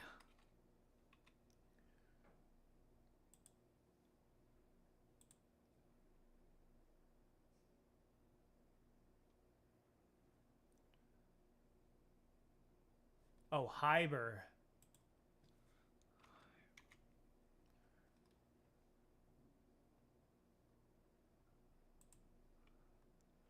Hibernocracy.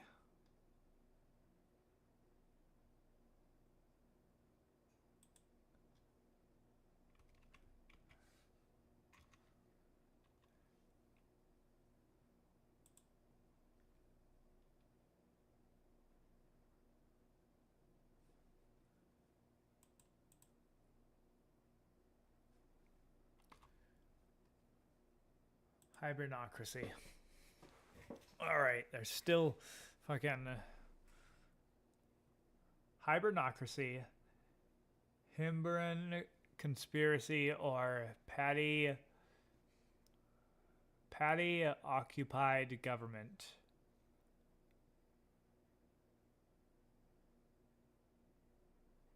Oh, it's a parody. It's a parody of the Jewish conspiracy theory, aka Zionist occupation government, claiming that the Irish secretly control or aim to control the world, evident by the number of ethnic Irish Americans present in American government, media, and federal reservations, and the federal reserves.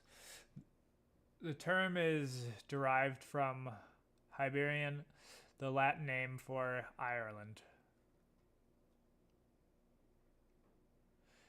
It can also be used to refer to a pre-British secular form of governance that Ireland was under, and is often cited as a real-world form of proper anarcho-capitalism, and is often seen reminiscing about them with the good old days. Okay.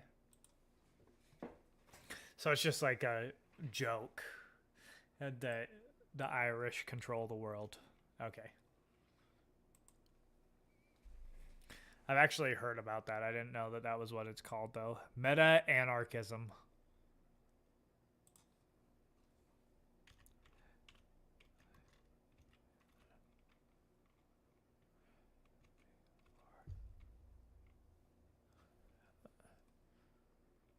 Was that what it was?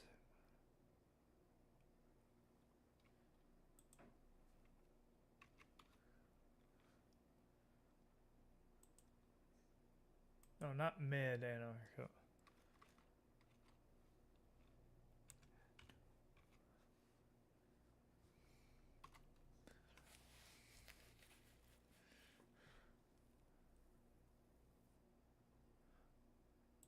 I wonder if they're gonna have a poll, or am I gonna have to go look through some Reddit?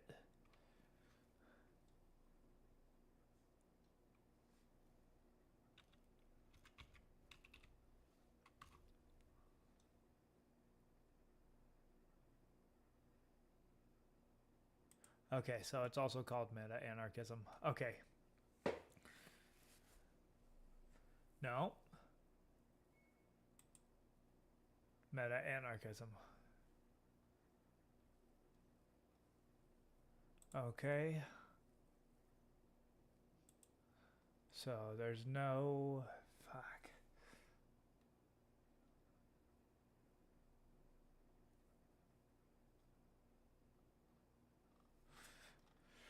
I'm gonna have to go onto Reddit. Okay, this is gonna get weird. Meta-anarchism, ultra off-compass anarchism, believes that reality is too complex for it to be organized in lines with a certain predefined ideology or framework, and any attempt to do so is structural fascism. What? Bro, that's crazy. Quote Deleuze. Quotes Deleuze a lot. Employs post-structuralist theory to outline its beliefs. Advocates for unhindered flow of impersonal desires resulting in spontaneous anarchic assemblies,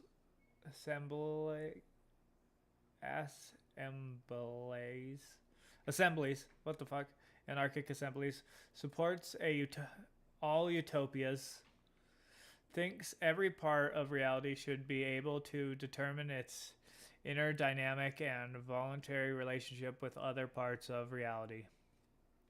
What?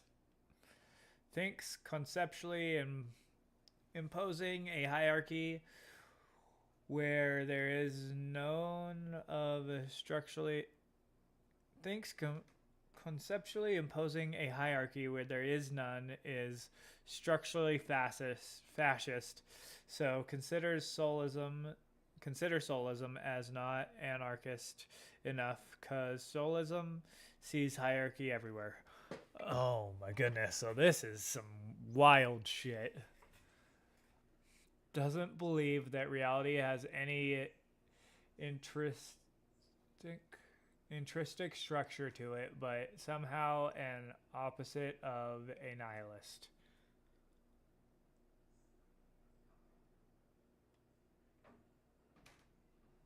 Believes the lack of structure should be a source of inspiration.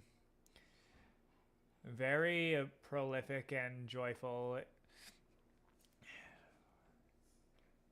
Invigorated by never-ending,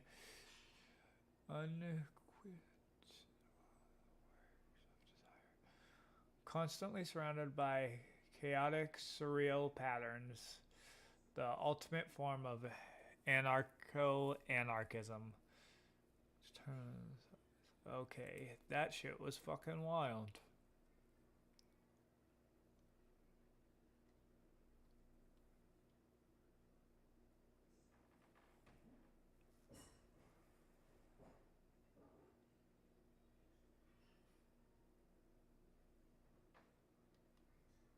Bro, this one is crazy.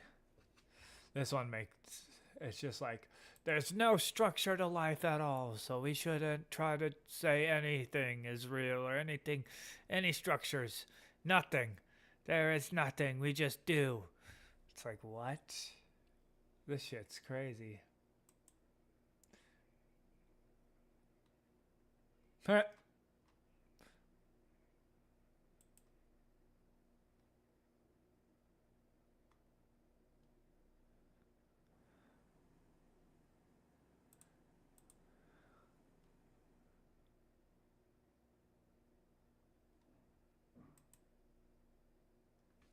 The meta-anarchist.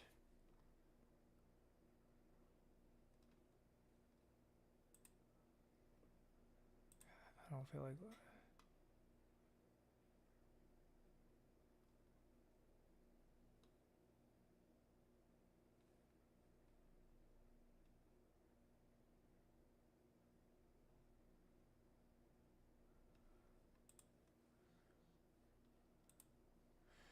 So this is really the only thing that, I mean, I guarantee if I go further.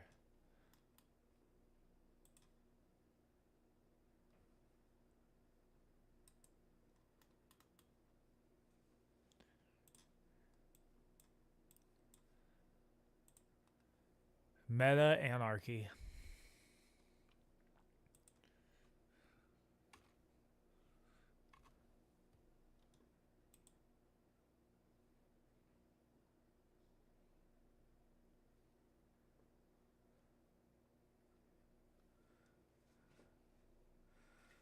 All right. I would say that meta anarchy is typically a negative formation of post X in what is defined by things in relation to, not a positive development.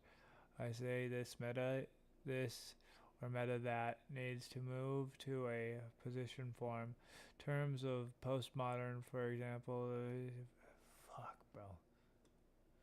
I would say that meta anarchy aims not solely at stateless society, but also at a society with as few conceptual hierarchies as possible. We aim to seize not just the means, but also the means of production.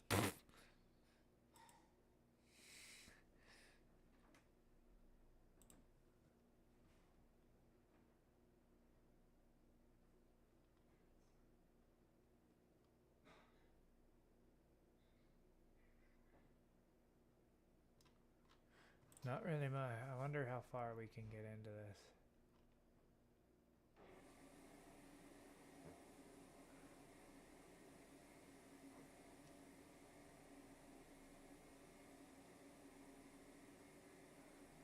Alright, so it just basically just believes in nothing. Huh. It's like it believes in no structures.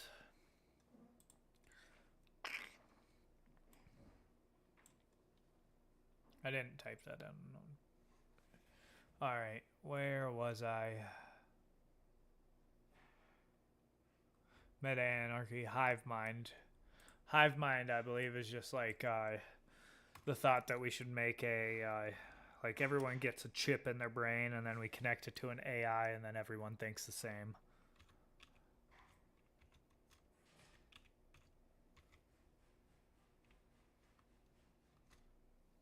Let's see if the pole compass ball. Hive mind collectivism. Full name: hive mind collectivism is an off the compass, unitary, unisocial collective intelligence ideology inhabiting a far top left area outside the political compass, like a beehive, completely forgetting the idea of perceiving culture, private wealth, and individual liberty. The hive has ascended from the tugs and pulls of society and has achieved total harmony through assimilation.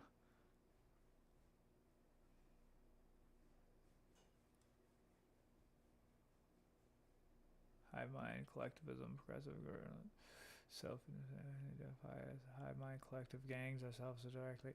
This one's just like, I don't know if anyone actually believes in this one. This one, like, you gotta be fucking out there.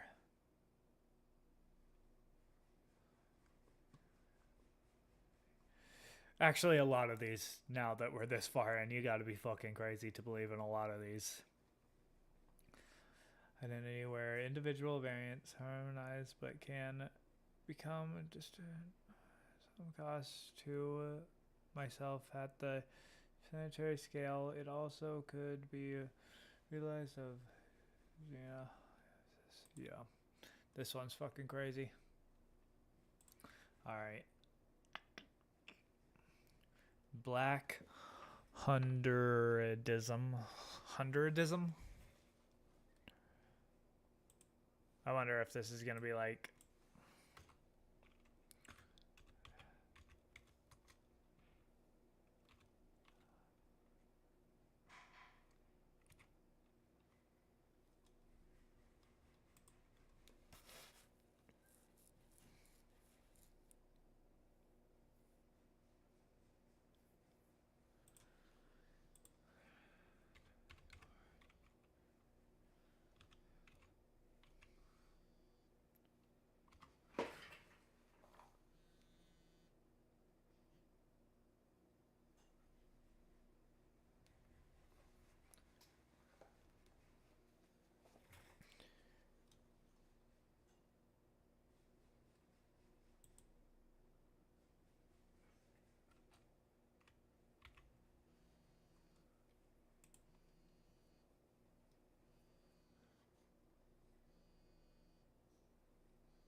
Black hundredism.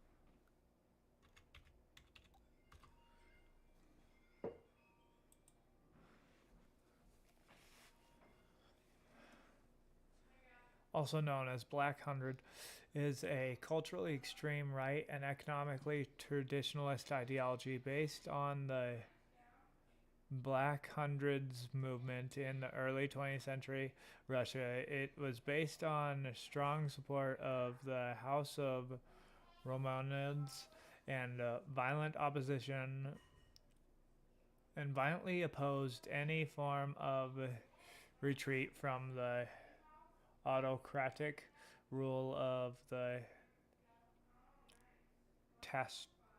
Dome. It is also notable for its extremist views, which were mainly composed of xenophobic and prejudiced beliefs, such as its strong anti-Ukrainian rhetoric, as well as anti-Semitic and anti-Masonic ideals. Black Hundreds were established as a movement following the Revolution of 1905. They were regarded as such terrorists, loyalists who mobilized opposition to any attempt to reform and act as a loose block of pro-Tsar. Bro, see, like, this is what I'm talking about. How the fuck is this one the Russian Fascist Party? How the fuck is this one even close to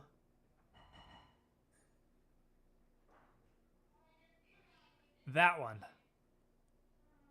Like, these two things are so fucking, like, not so far apart, but, like, they are not. Alright, now let's go on to soulism. I've heard about this, don't really know much about it. I think that it's an anarchist.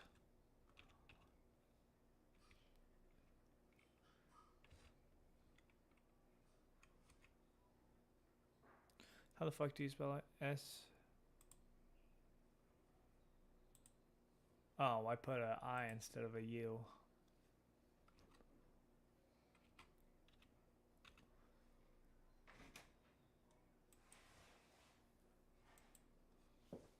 Whoa, this one's some crazy looking shit. Formerly known as ego communalism, is an off the compass. Yeah, a lot of these now are, they call off the compass. They're like, yeah, it's so far in one direction that it's not.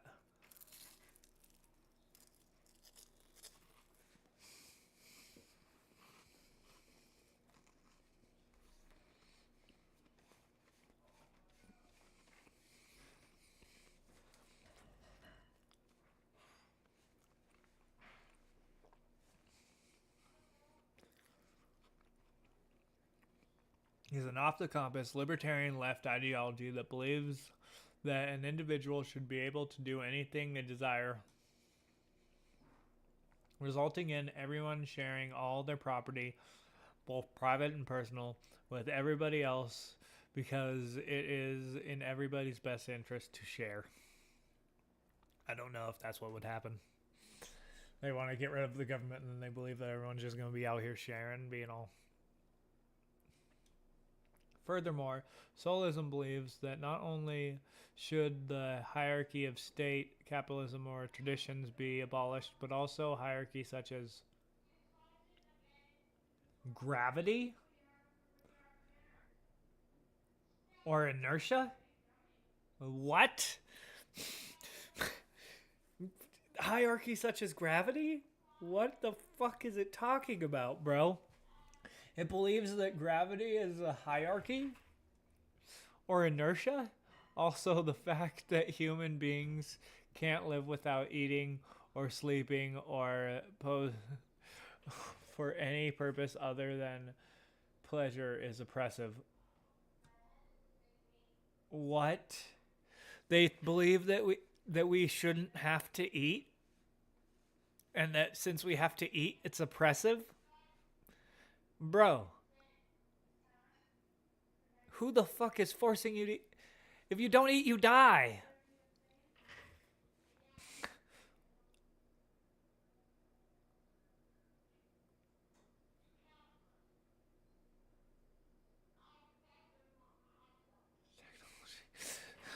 Souls believe this to be possible by spiritual enlightenment or advanced technology. Soulism believes that the individual is everything and his ego is the soul. And its desire for leisure,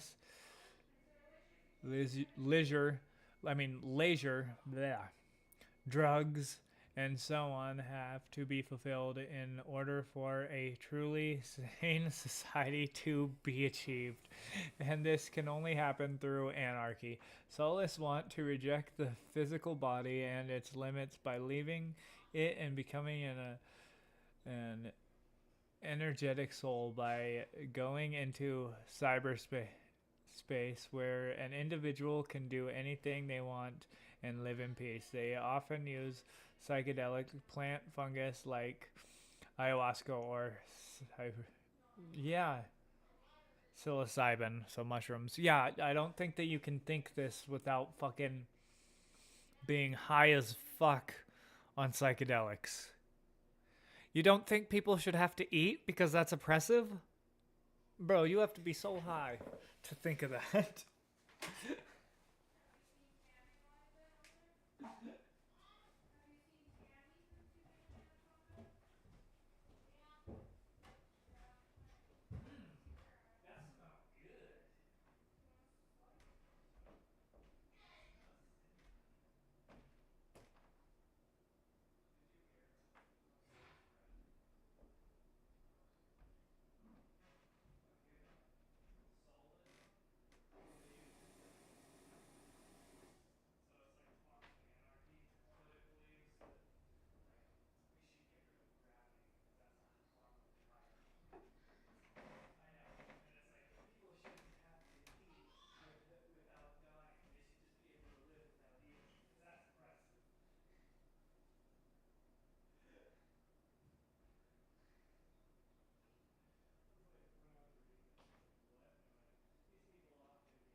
Okay, so these people are fucking crazy. They definitely be taking way too many drugs.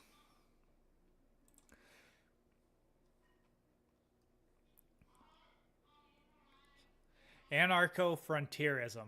I assume that that's just like frontierism would be like how we established America, you know. We came out riding around. So I wonder if this is just like, but there's no land to conquer anymore.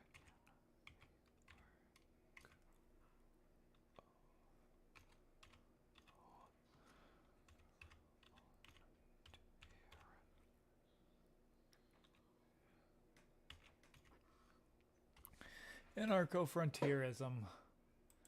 Oh man, this one looks badass. Look at him. He's got an AK-47 cowboy hat on. Anarcho-frontierism is an anarcho transhumanist. Okay, this is kind of weird. It's an anarcho transhumanist, economically center,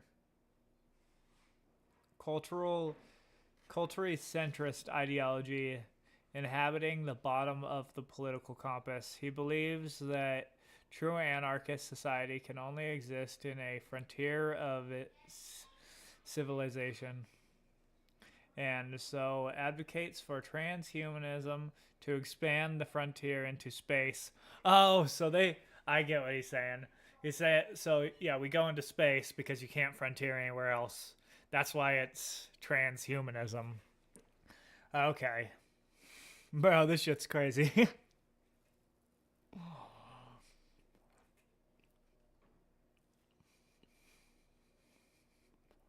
His social system includes a largely limited state, or the abolishment of the state altogether. His economic system is heavily based in his father, mutualism. Anarcho-frontierism isn't hostile to market systems and seeks to create a system that combines their best aspects. His cultural ideas include protection of gun ownership, legalization of recreational drugs, sexual freedom, often untouched upon in cosmics. Often untouched upon in comics. I don't know why the fuck that was so hard for me to read. Any front finds perceiving cultural necessity for social cohesion, especially when it comes to art, language, and history. Despite being related to transhumanism, anarcho-frontierism supports only argumentation and augmentation of the human body without changing the human nature itself. Okay. So it's like, boom, I got a fucking crazy ass arm right here. Like a robotic arm and shit, and now I can rip people's fucking heads off and shit. Oh, huh. We're done for the day. That was fun. I like getting into these really weird ones. It's like you're trying to like read a book about, like a fictional book almost. You know? A lot of these really weird ones are funny.